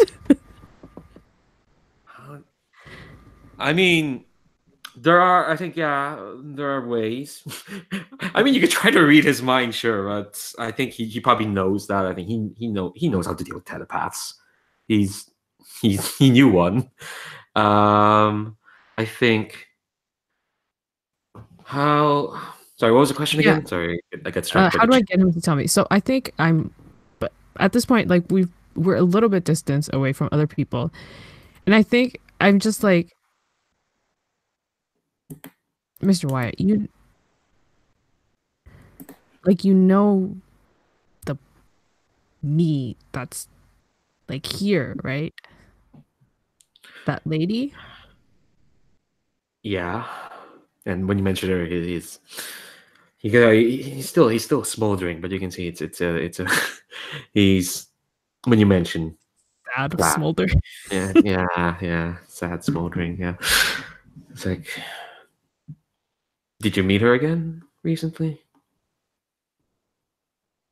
Yeah, I need to know why I am like this. I think that's why I'm here, right? That's what you wanted, was for me to like find out or something. That's why you took me to the school. I was hoping that the less you know, the Mr. Wyatt, and I'm gonna like walk forward again, and like, no, I think we're pretty close to each other, but like I'm not in my like flirting mood. And maybe I am. How do you turn that off as a teenage girl? But I think I'm walking forward and I'm like, Mr. Wyatt, I think it would be very unfair if you were to just bring me here and tell me you want me to do something and not tell me why or anything that happened. Like, I'm sorry that I tried to kiss you. Actually, I'm not that sorry. But like you should really tell me, because I can't do what you want me to do unless you tell me what it is. Right? I think he kind of sighs. I think you can tell that whatever happens, not good for him. He doesn't really want to talk about it. I think he didn't really think this through. But when you say it, no, I don't think this is a role, because I think this is going to be part of that Pierce the Mask. I think he kind of... Yeah. And I'm not going to use telepathy on you because I respect you.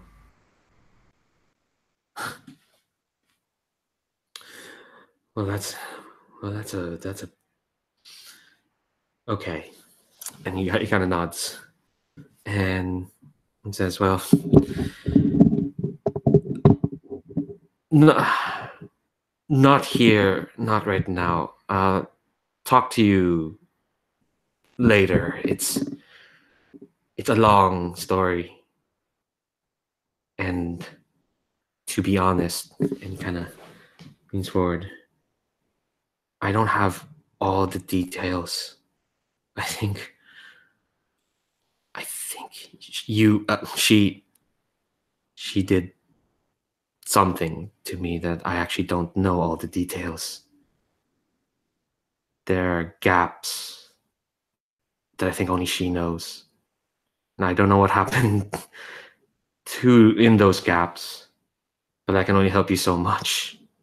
That's why I didn't want to let you know, because I was afraid I wouldn't be much help." Oh my gosh. I'm so sorry, Mr. Wyatt. It's not your fault. No, it's... But it is. That's No, why no. I need to fix it.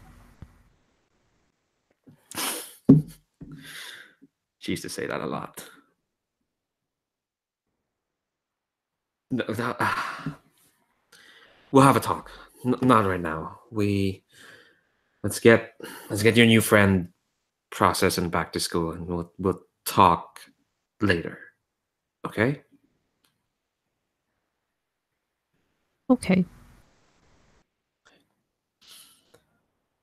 I think he kind of like firms up again as he kind of almost walks. Wouldn't say quickly because he's a speedster, but he just kind of turns back to the other group, saying, "All right, let's get Vigo out here back to school and process and whatnot." And one last thing, Mr. White, and Kasey moves close to him, and she almost looks directly in his eyes because she is statuesque.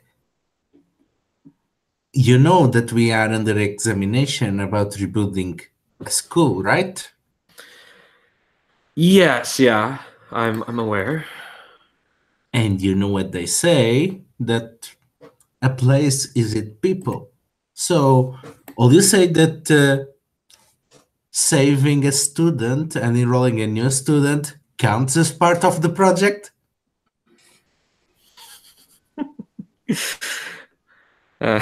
Yeah, dude, he has to chuckle at that. The audacity of it all. I'll definitely put a good word in on that, but this test is out of my hands, unfortunately, Miss Dread. The headmaster is personally looking into this. I can only do so much. I'll definitely add that into account. I would say mechanically, how you resolve the test is you're gonna have to keep your savior up by the end of the series. That's the test. And then you get a +1. You can spend team when you all roll to do that when you get to the end. But yeah, I think yeah. Wait, so Just we need sounds to up like our savior? Is that? Oh no. you have to Oh, keep your savior at least up by the end of this series. good folks. We need to like super hardcore. All right, okay, I got it. Okay, I think unless anyone else wants to ask, I think we could close the scene there, and we'll just. I think we might have time for another 5-minute break, just so they can have a clean break between all this, and we can get to shenanigans at school. And that one's gonna be just a bit more free form. I wanna hear y'all fill out this school, just a bit. We have less than an hour, but we'll see what we can do. All right, so 5 minutes. Oh, you can probably do a lot. You all are creative, terrible people.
I really didn't expect today to be quite feelsy and sad.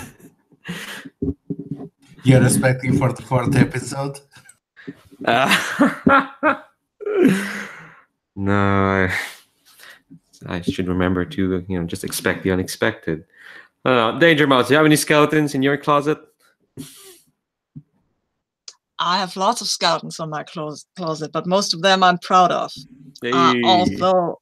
Although I think his family isn't really happy with this whole political activism stuff that he does. So he's not that sad that he's away from them, really.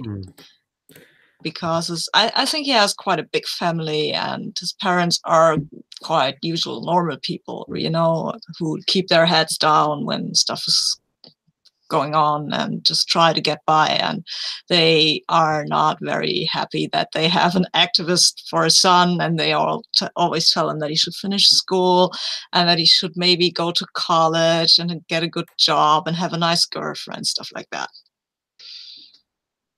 Oh. But it's the usual drama when you're a teenager and don't fit very well into your parents' expectations of you. But he also feels, compared with these other guys, that's all quite pedestrian.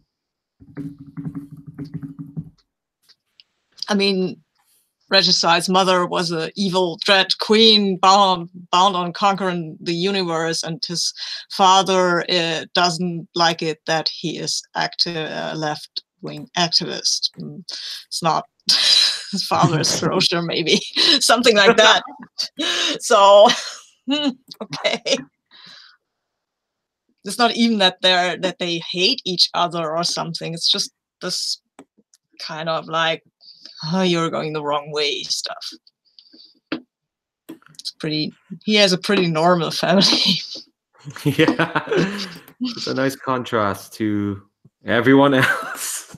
Yeah, they're more like the kind of guys who get killed, or that he's worried about that he might actually put them in danger, really, because of the stuff he does.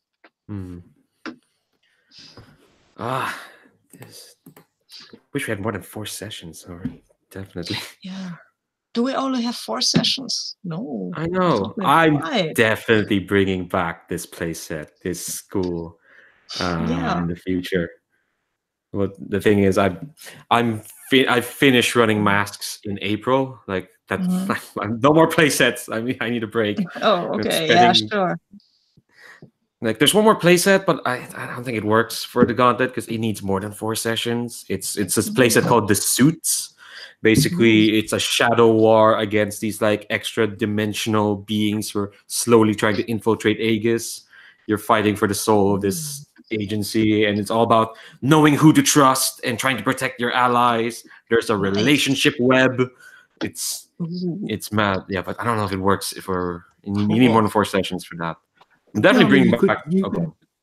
You could run it as a quarterly, because I've been involved in all of these, at least to a part of it. It feels like a long campaign to me. Yeah. Sorry. Yeah, I do want to try it out before I run as a quarterly, because I'm almost more interested in running this as a quarterly, because this school bullshit is my bullshit. Yeah, it's really nice. I would love to have more than 4 sessions, or I'm only there for 3 of them. But hey, yeah, I've committed myself to running mechs for the entire summer. So mech games. Mech school. Okay. Wait, so are you ready, Hillblade? Or sorry, go ahead. That could tie in with the Dead Mecha series. Sorry. So what were you gonna say, Agatha? I was asking if you're running Hillblade, because Hillblade is mech school. Oh yeah, no, I have 4 mech games I'm planning to run. So I put up the ones in April, the Armor Aster. After that is Hilt Blade. That's in May. Then after that is Beam Saber, and then after that is another one. There's 4 of them. I'm dedicating 4 months to that, and they're all in development. I just like, all right, I'm interested in mechs right now. I'll playtest all these, help out these developers a bit. I want to try these all out. and like it's not a quarterly because it's more than 4. Well, that's fine. Yeah, it's what a thirdly. I don't know. It's a monthly. There we go. Okay, but I'll talk about that after this session. Let's get back to here. So I think this is very much gonna be like. I think the rest of the session is gonna be like a bit more leisurely, like unless you want to get into fights or whatnot. Okay, this is me asking you all what you want to see in the school. Like, Right. who do you want to interact with? Like, basically, I'm letting you all each frame a scene. Oh yeah, I guess I did like request for a fight. I'm not married to that concept, so we can do whatever. We can do like school BS. That's fine. I mean, there could be fights in school. You're a superhero school. It could happen. You could pick a fight with someone, or someone could pick a fight with you. We could have a class about team fighting against Ooh. another team, maybe the Shadows of Justice or something like that. Ooh, Or we can have a team that all they do is a fight club. oh my god! So there could be. I don't see how a superhero couldn't have a school fight club. But do your characters want to pick a fight right now with anyone? Let's meet the school first and I might have. I mean, if we were kind of like just throwing stuff around, then I may have wanted to have a conversation with Michael. Ooh. Maybe I'll pick a fight with Michael. Michael is always keen to talk to anyone that he could possibly take to the prom. Oh my gosh. This is the conversation that needs to be had. Let's paint the scene a bit. What details do you see in school are, signs of the upcoming dance? I'm certain there's a notice. And I've just been thinking, I think it's the future heroes of America who will be organizing it. Because in my mind's eye, they're all the popular girls. And it's going to be a super prom.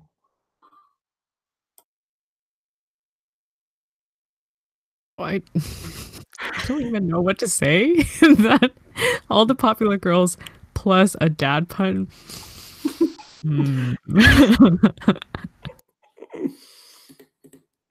What you see is what you get, Agatha. Anyone else have any details of this upcoming dance? Yeah, maybe there's a bake sale going on for the dance, because there always seems to be a bake sale in general. Super bakes. Who's coming with this? Can you pick a fight with the future heroes of America? They seem like just not the word. Yeah, we need to give the person who's coming up with these puns a name so we can fight them. Let's see. What's a really corny superhero name? Well, Diamond Dust is associated. Well, I don't know. Are the names and the club cliques in the student body columns, are they meant to be related? Because Talon and Heron are. Yeah, so it yeah. could be yeah. Diamond Dust. Yeah. You think Diamond Dust is this kind of person who makes... Okay, all right. All right. She's definitely a dad pun person then. Okay. Bake sale. These goddamn superheroes. Anyway, any other detail?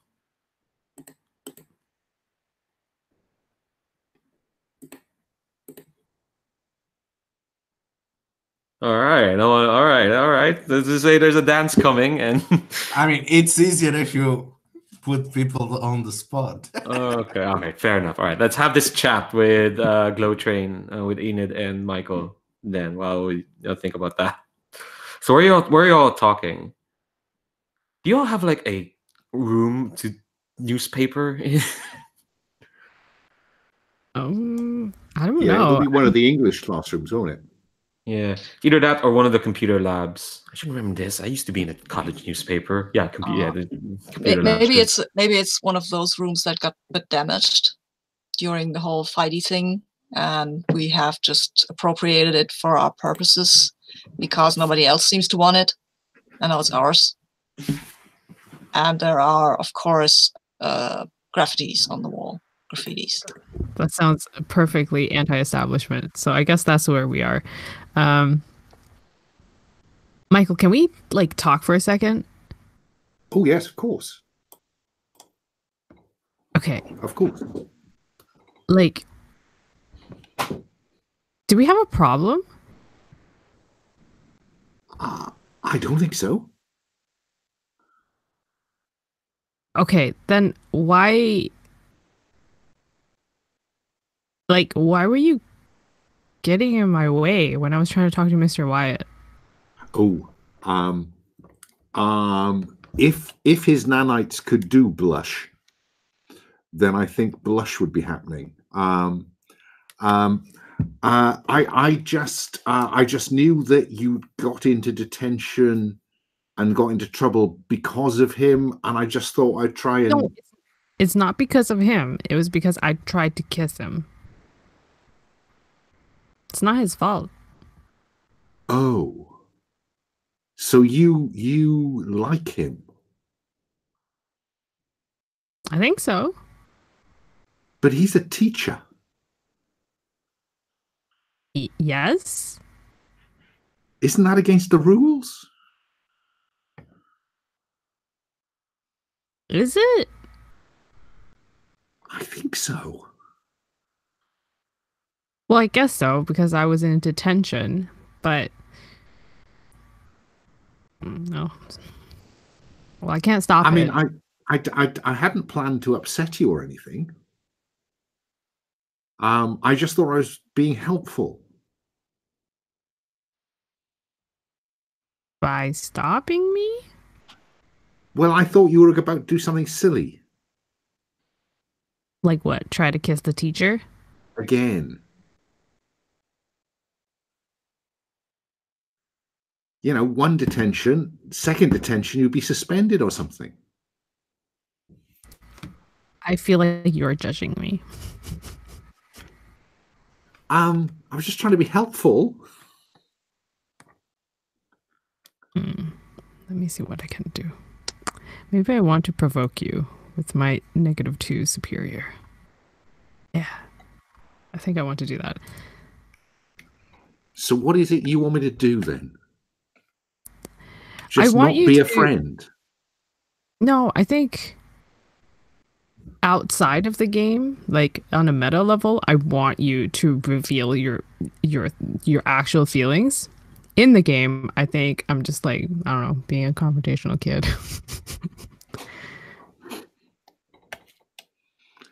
I'm gonna roll. I rolled an 8. -2 is a 6. So close. Yeah. Mark potential there. I'm being nice to everyone here. I think you are just gonna take a condition. I don't know, 5, because I think I'll take the condition angry. so Yeah, So that would like- fit. Because Yeah, so- Michael will see you're angry and assume that he's made you angry and not understand why. He just doesn't get it. Like I thought you were my friend and that you would have my back when I want to do things, instead of like telling me that something is silly, which is a weird thing to say, and only adults say that. But you were going to get into trouble. I was having your back. Michael, despite the fact that you have your shirt tucked into your pants, you get into trouble all the time. So I don't know what kind of an excuse that is. I don't get into trouble all the time. I only got into trouble because I did what Danger Mouse said. Wasn't that silly? Yes, and I wouldn't do it again. I don't believe you. I think you're just, I don't know what you have against me, but I feel like you're just, I don't know. Well, I'm sorry then, I suppose. I think. Should I be sorry? Yes? Okay, then I'm sorry. And I think I'll try mild-mannered to see whether that works. Really milking this move. No. Jesus Christ. You know, he's really working at being ordinary. Oh, Go right, because I ahead. don't know your superpowers. No. I mean, well, I'm good with technologies, is I guess what anybody will observe. So okay. yes. Oh, jeez. So that's 3 minus 1 is 2. Why is Roll for a Party against y'all right now? This is actually ridiculous. This is oh my god. I mean, I think I am confused now because, like, I expected you to fight with me, and then you didn't fight with me. So now I'm just like, I don't know. Isn't Like, I'm this still angry, like- but I have nowhere to express that via a fight. Well, I mean, on a miss, one of your civilian obligations rears its ugly head. I don't quite know what you can do with that. Oh, what's gonna happen then is, hold on, let me look at the faculty questions I got answered. Yeah, I think civilian obligation. I think you get a call, Michael. You start beeping, and when I say call, then your body starts beeping. Those nanites are carefully located. The beeping nanites are on the inside pocket of the blazer, obviously. And it's just going to keep beeping until you answer it. What do you do? Well, I have been thinking about this, and I think that I produce a sonic screwdriver that I've decided to make because it just seems to me that a British kid in an American school, the only touchstone that he can constantly return to is Doctor Who. And so yeah, so you know, I kind of the hand goes towards the pocket, merges with the pocket, and emerges with a sonic screwdriver, which I then start to listen to. Are you serious? I have to go now. Are you Sorry, serious? Agatha. I think through the screwdriver, like Michael, you hear a quite cheery voice, and you know this voice very well. It's Mrs. Smith saying, "Hey, Michael, hope I didn't catch you at a bad time, but principal called and said that you're vouching for one of those folk who tried to kill you." I'm sorry, Agatha. I have to go now and try to slip away. Enid, right? Oh, sorry, Enid. I'm sorry. I can't deal with this emotional turmoil. You're welcome for the bleed. I look very offended. So I have given you a good reason. I've given you a good reason to be angry. That works for me.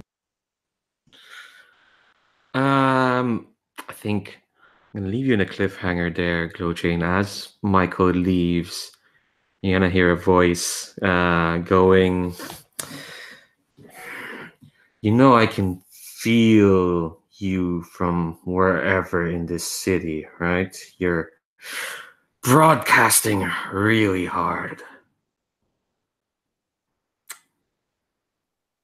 And yeah, she kind of just appears in front of you, sitting on the desk, kind of looking at you like you're just being a pain she needs to get rid of right now. We're gonna cut away from you for the moment.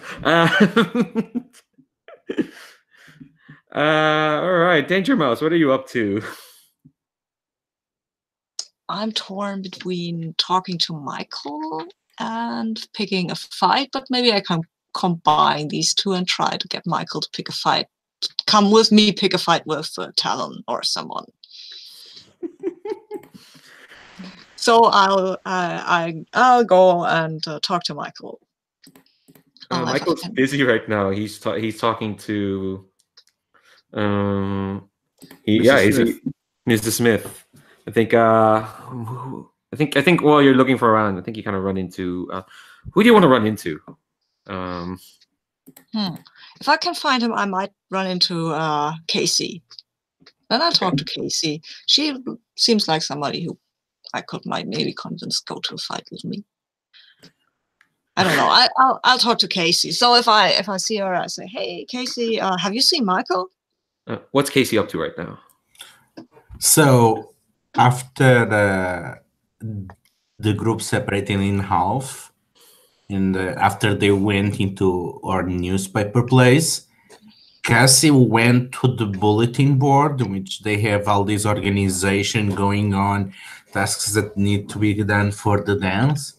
And she's kind of studying the board to see if there is any other way that she can be helpful. Because now that she's on her own, her minds go back to the intervention inside her mind, and she's kind of letting Platt mess around with her head. So she's trying to see, oh, please, there be something that can distract me, because the last thing I want to do is be alone with my thoughts.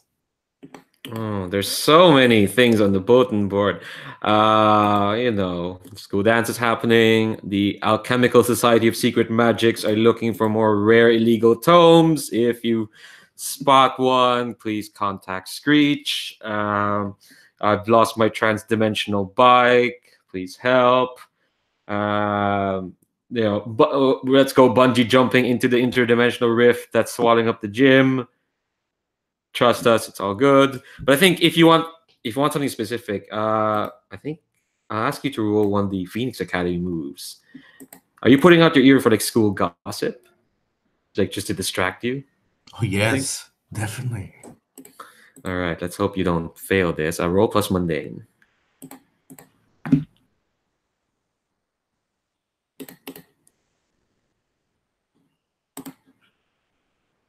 Nine. All right, so let's read this move. It's on the NPC tab. There we go. When you put out an ear out for school gossip, name it. Like what's the person or topic of your choice actually? Magic. Magic. Okay.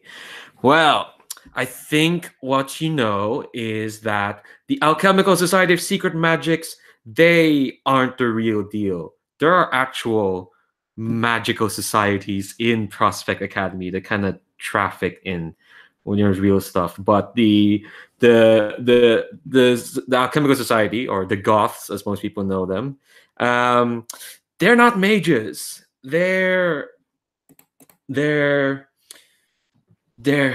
kind of wannabes. But I think the rumor that you hear is that they've picked up what they think is like a Magitech device. It's like a book welded out of different kinds of metal from different dimensions. And there are rumors that they're planning on using it at the school dance. They kind of want to talk to something.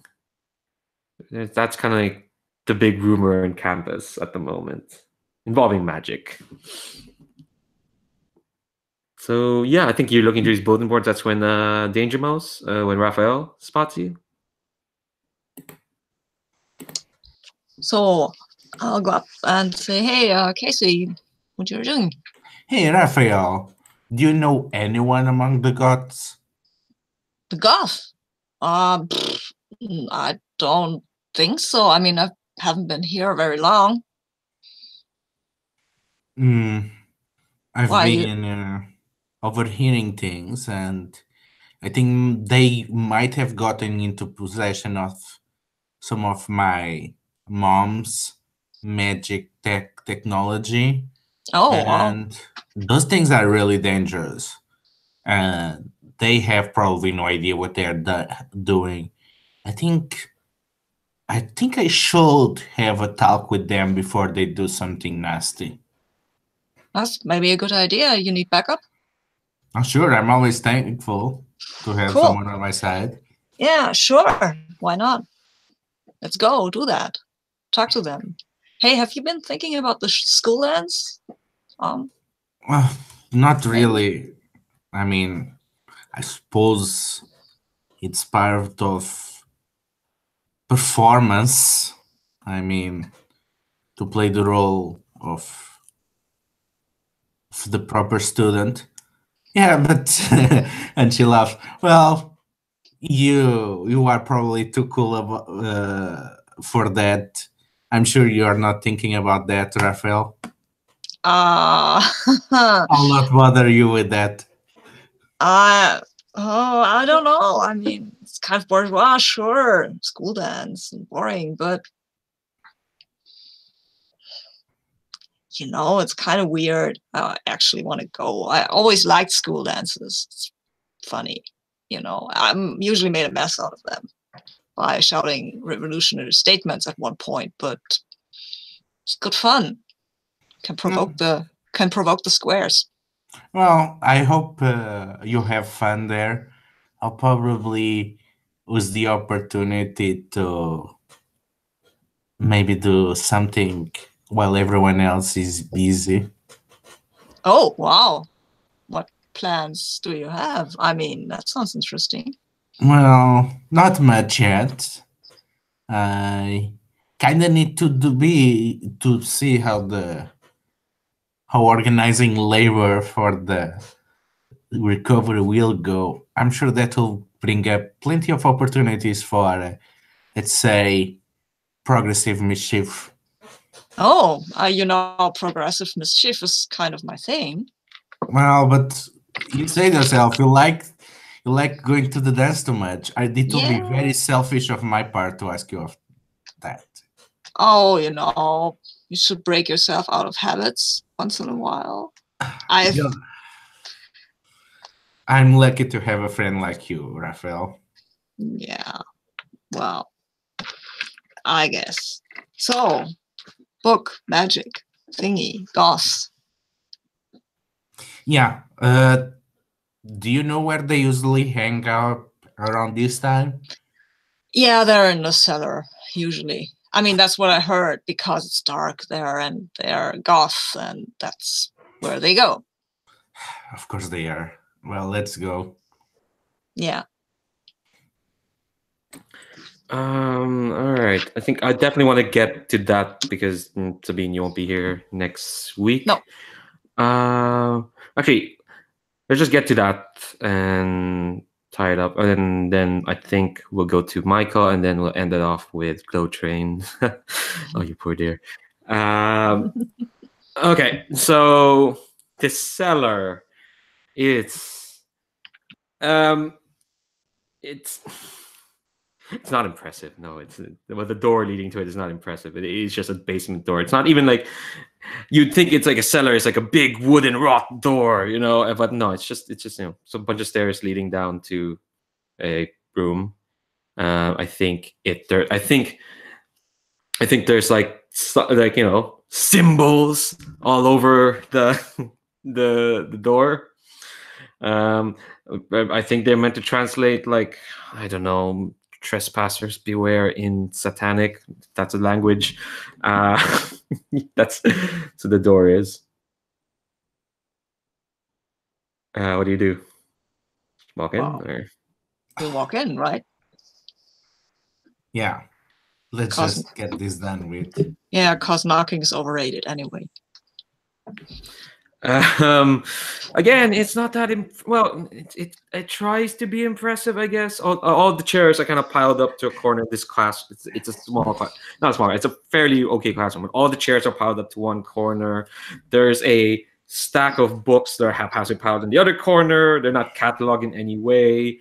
There's like on the other corner is a table full of peripherals, like a cauldron and whatnot, and in the middle is like a row, like a circle of chairs, but like only one person is there, and they're kind of just sitting, and they're waving a wand.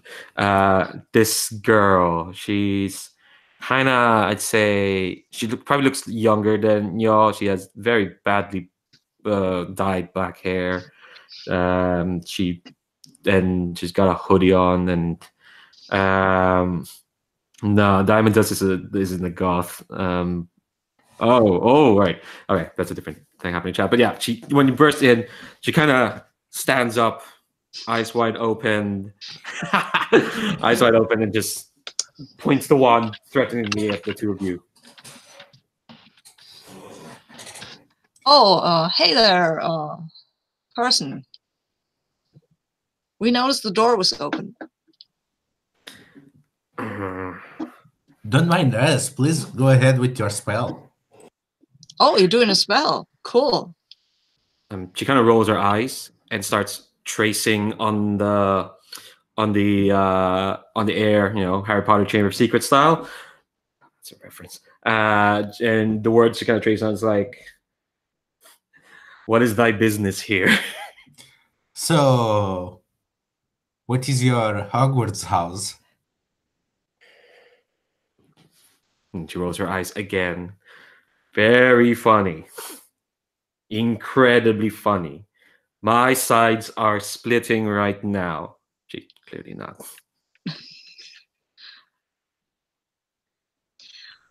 Yeah, I also don't like those tests. I keep coming up Slytherin. Ha ha. What is thy business here? Okay, I'll be direct. I heard rumors on the wind that you got the real stuff. Aren't you the Dread Queen's heir? Don't you have real stuff? Yes. That's why I was curious to see if someone was able to get it too. She kind of smiles at that and is like, how much real stuff do you want? She gets real close in her personal space and tries her best disarming smile. How real can you handle? God. Rope was hot. No, I'm kidding. Oh, fuck. It sounds like but she's kind of blush at that. Yeah, provoke. Yeah. You're gonna have to provoke her to spill the beans. But she's blushing when you get close. That's for sure.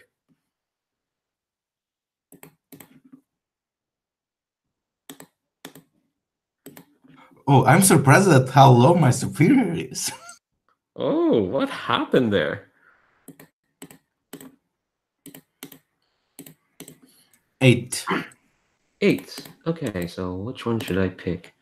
I think they overreact and you're gonna gain influence over them. And I think they kind of blush really hard and they kind of like and they just wave again and say, well, the Dread Queen is always welcome to the dark arts. This girl's name is Screech. The reason why she's doing this, I think maybe we can montage her like I don't know, Danger Mouse. How are you feeling about this? Oh, her name is Screech. That's the most out there right now. Then we'll get into it.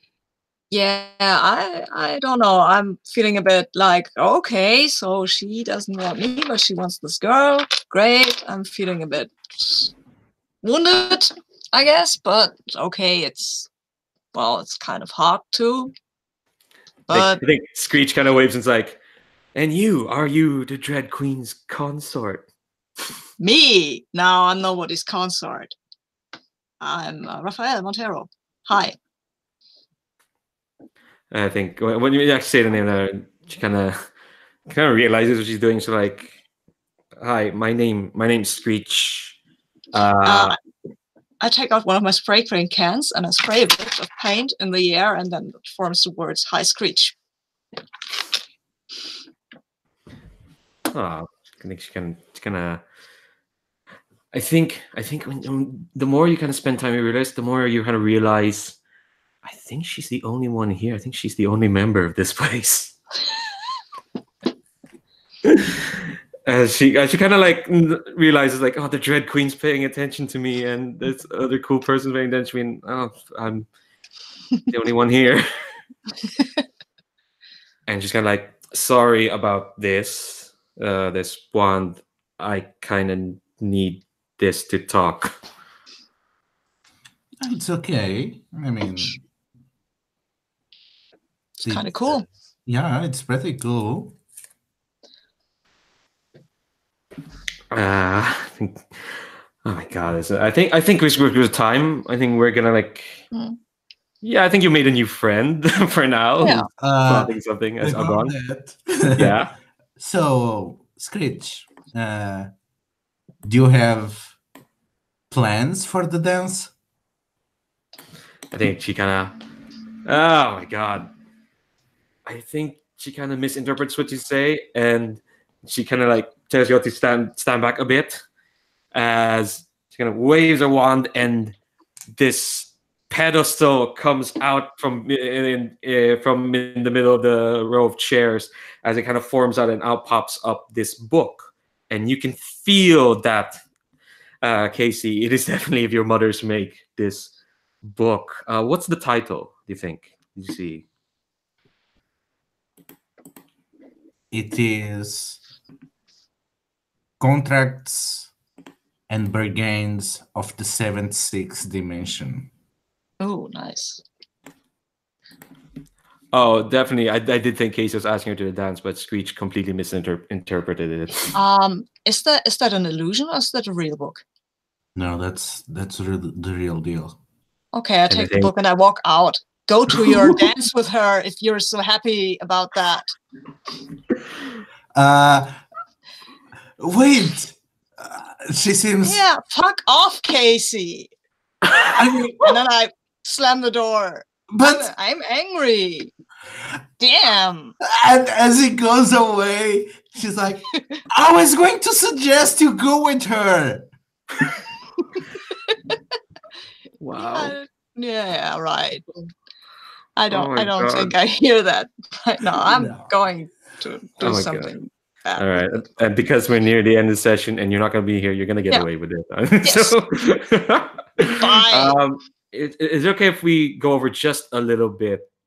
Actually, no, I think the next few scenes are just going to be quick, if that's okay. Actually, no, I think, Michael, we can leave you off for now, if that's okay. I do just want to set up what's happening to Glow Train for the moment. Unless actually, I'll ask you later what you want. Well, I think we'll open up with you, Michael, next session, if that's okay. Okay, so Glow Train, you're in the newspaper club's room, and Plath has just showed up in front of you, kind of sitting on the desk, looking like you're broadcasting really hard, you know? Oh, she was talking to me. I thought she was talking to Michael. No, she's talking to you. Yeah, I think. Yeah, but I didn't mess up a role. It was Michael who did. Oh yeah, if that's, I mean, consequences, I guess. I mean, I guess it's fine. She's gonna show up. I mean, I'm not really. I think I'm like pretty scared of her. Let's see. I'm definitely gonna like.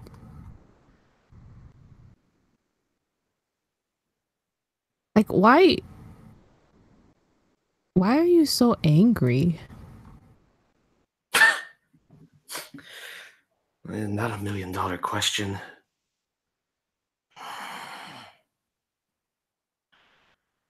It's a long story, but I'm curious. If I tell you, what's going to happen to me? I don't know, but also, like, can you stop talking like that? Because it's kind of weird. Well, I'm just talking as myself. Yeah, and you're me, and that's weird. I'm gonna roll to, like, pierce the mask as I'm, like, BSing with her. Go ahead. And because I'm angry, that's -2, and then my mundane is 2, so I'm rolling with a 0. Mm-hmm. And I rolled a 9. Okay. Let's see.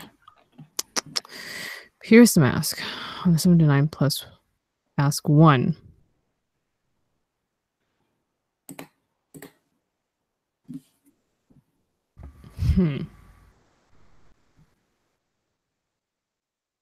How can I gain influence over my future self? If you do as she asked, or she asked you to do, which is, she's gonna stand up and she says, "I could tell you, but I think I would rather just show you. Not what happened, but what you can do, what we can do. Do you think reading minds is all there is to what we can do? Like, physically, I'm not even here. I'm just talking to you.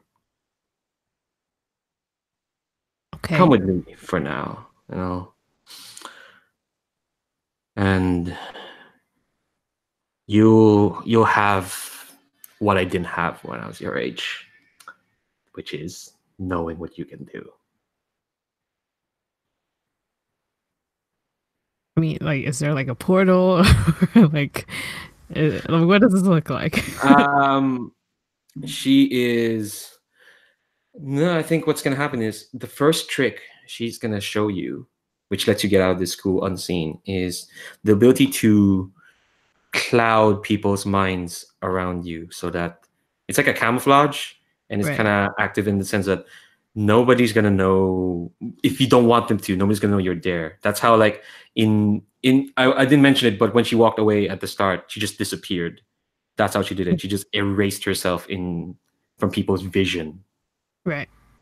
So that's Yeah, kind of the first. Yeah, go on. Yeah, I'll follow her.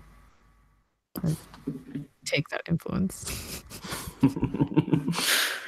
Yeah, all right. That's where you're off to train with a with a fucked up anti-hero for a bit. Training montage. Yeah. All right. I think well, let's do end of session stuff, and then we'll wrap this all up. Jesus Christ, that was a lot. Wow. To quote certain people. Okay. All right. So end of session. At the end of every session, you choose one: grow closer to the team, grow into your own image of yourself, or grow away from the team. I'm gonna go the opposite order of the character keeper. Let's start with Michael. Which one?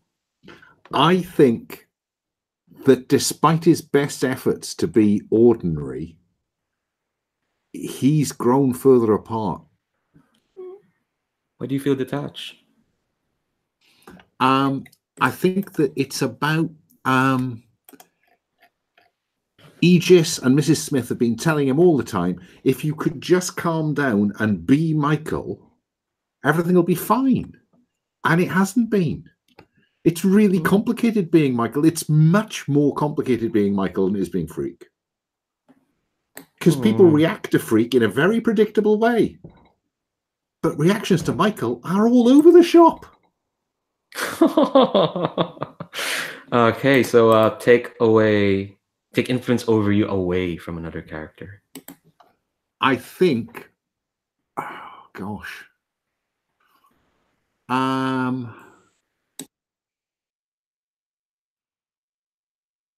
I think probably Danger Mouse, because I think this all started with that escapade that got me into detention. Everything was going fine until then. All right. Speaking of Danger Mouse, did you go closer or away or into your own image? I don't know. I mean, I would have, before Kasey played with his emotions like that, I would have said he had grown closer to both. Yeah, but after that, I think he might feel more detached from the team. And does Kasey have any kind of influence over him? No, the only oh yes, because everyone has influence over you. Oh no, wait. No, but she has influence over me because there is an X on that track, and I want to take that away from her. I'm so detached. You won't hurt me again, you female person. I'll set my sights on Mr. What was his name? Wyatt, and I don't know, or maybe try to find Michael. Or maybe not find anyone and just brood in silence. Or I won't brood in silence. I will do some stupid stuff. Oh my god. All right. We can't wait to find that out in the fourth session. Speaking of that female person, how are you feeling, Kasey? I mean, Kasey is way too disconnected because of the world, because of her insecurity. But after the talk that they had, she pretty much the only thing that she feels certain was Danger Mouse and Glow Train and how they accepted her. So she grew closer to the team. She's still baffled after the Rafael's reaction because she's not exactly on her clearer state of mind. But she still believes that she's grown closer to the team. Okay, who made you feel welcome? The Danger Mouse and... I was going to say Danger Mouse, but after what happened at the end, I'm going to go with Gluten Train. All right. Give influence to that character then. And clear condition or mark potential. They already have, so they got to change my labels. All right. Yes! Oh, I'm so excited. I think I'm going to shift your savior up by 1 because I think you seem like a heroic person. So now it's 3. Oh man. And I'm going to shift your freak down by 1 because I feel like you seem really... Actually, no, that's not true. Sorry. That's not true at all. I just found out you were a clone. I'm going to shift your danger down by 1 because I feel like you're not scary, even though you shouted a lot, but you're like pretty cool, pretty nice. So you get clear condition and mark potential then, Kasey. I mark potential because I think it's interesting to keep her insecure of her place in the world for a while. All right. Finally, Enid, Glow Train. Closer, away, or into your own image?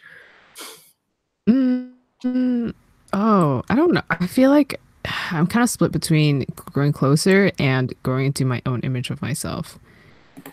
Maybe I'm not quite growing into my image of myself yet because I'm still very unsure this session. So I'll say I grew closer to the team. And I think made me feel welcome. I'm also debating between Rafael and Kasey. I feel like maybe I'll go with Kasey, I guess, because I think that's kind of interesting. That everyone's like pointing at different people with the relationship stuff, and you already have influence on me, right? Yes. So I guess I'm going to increase your savior also because I want to believe that, that she will come to my defense. So even if she is not a traditional hero, she'll at least someone that has my back. Mm-hmm. And I think I'm going to lower her danger because I don't want to believe that she is the person that they were facing. And she really wants to convince her that whatever changed, I mean, I bet she did not meet a young version of herself either. So clearly things are already on a course in which your future is uncertain. Yeah, I love that we both think the same way about each other. And like, true. It's like, yeah, you can save people. Yeah, you're not scary. I think I will clear the condition. Oh, but I am I still afraid? I feel like I probably am. I guess what's happening is like you're not angry at Michael anymore for now because you're in a. Yeah. I mean, I don't feel like Enid is generally a very angry kind of person. But maybe I'm. You can just grab potential for now. Sure. No, I think I'm actually gonna take away afraid, and I'm just angry. Do you want to be that when you're with your future self who's kind of messed up? Yeah, because she's like, "Oh, let me show you these things." And I'm like, "Fine, show me," because all of these adults in my life keep telling me stuff and then telling me that I don't know anything, and it's making me angry. God, that's gonna be fun. Oh my God, that was. Is there so... not only one adult in your life called Wyatt? Wyatt is great. We'll talk about that in a bit of debrief. But yeah, oh my God, that was. I'm so lucky to be a witness to all that. Thanks so much. That was fun. I'm actually sad that we're not going to see Danger Mouse and Glow Train next week. We will have a new character come over. I can't wait to see what Nate Bob does. And Loki makes a 1-session cameo. So that's going to be great. Look forward to that. Yeah, I'm going to end this session with that. Thanks so much. Is it taking Garys to the dance? Sorry? Is it taking Garys to the dance? That's a bit too much Freud there. He kind of made Eris. Anyway, good night, internet. I'm gonna turn this broadcast off. See y'all. But you won't do the dance next time, right? No, the dance is totally the fun. No, you're not gonna miss the dance. Cool. No, Very good. I would be. That would be cruel of me to do so. I'll just say right now, we're still live. Oh, fuck it, I accidentally. Yeah, I think I go and ask Michael to the dance. All right. See you, internet.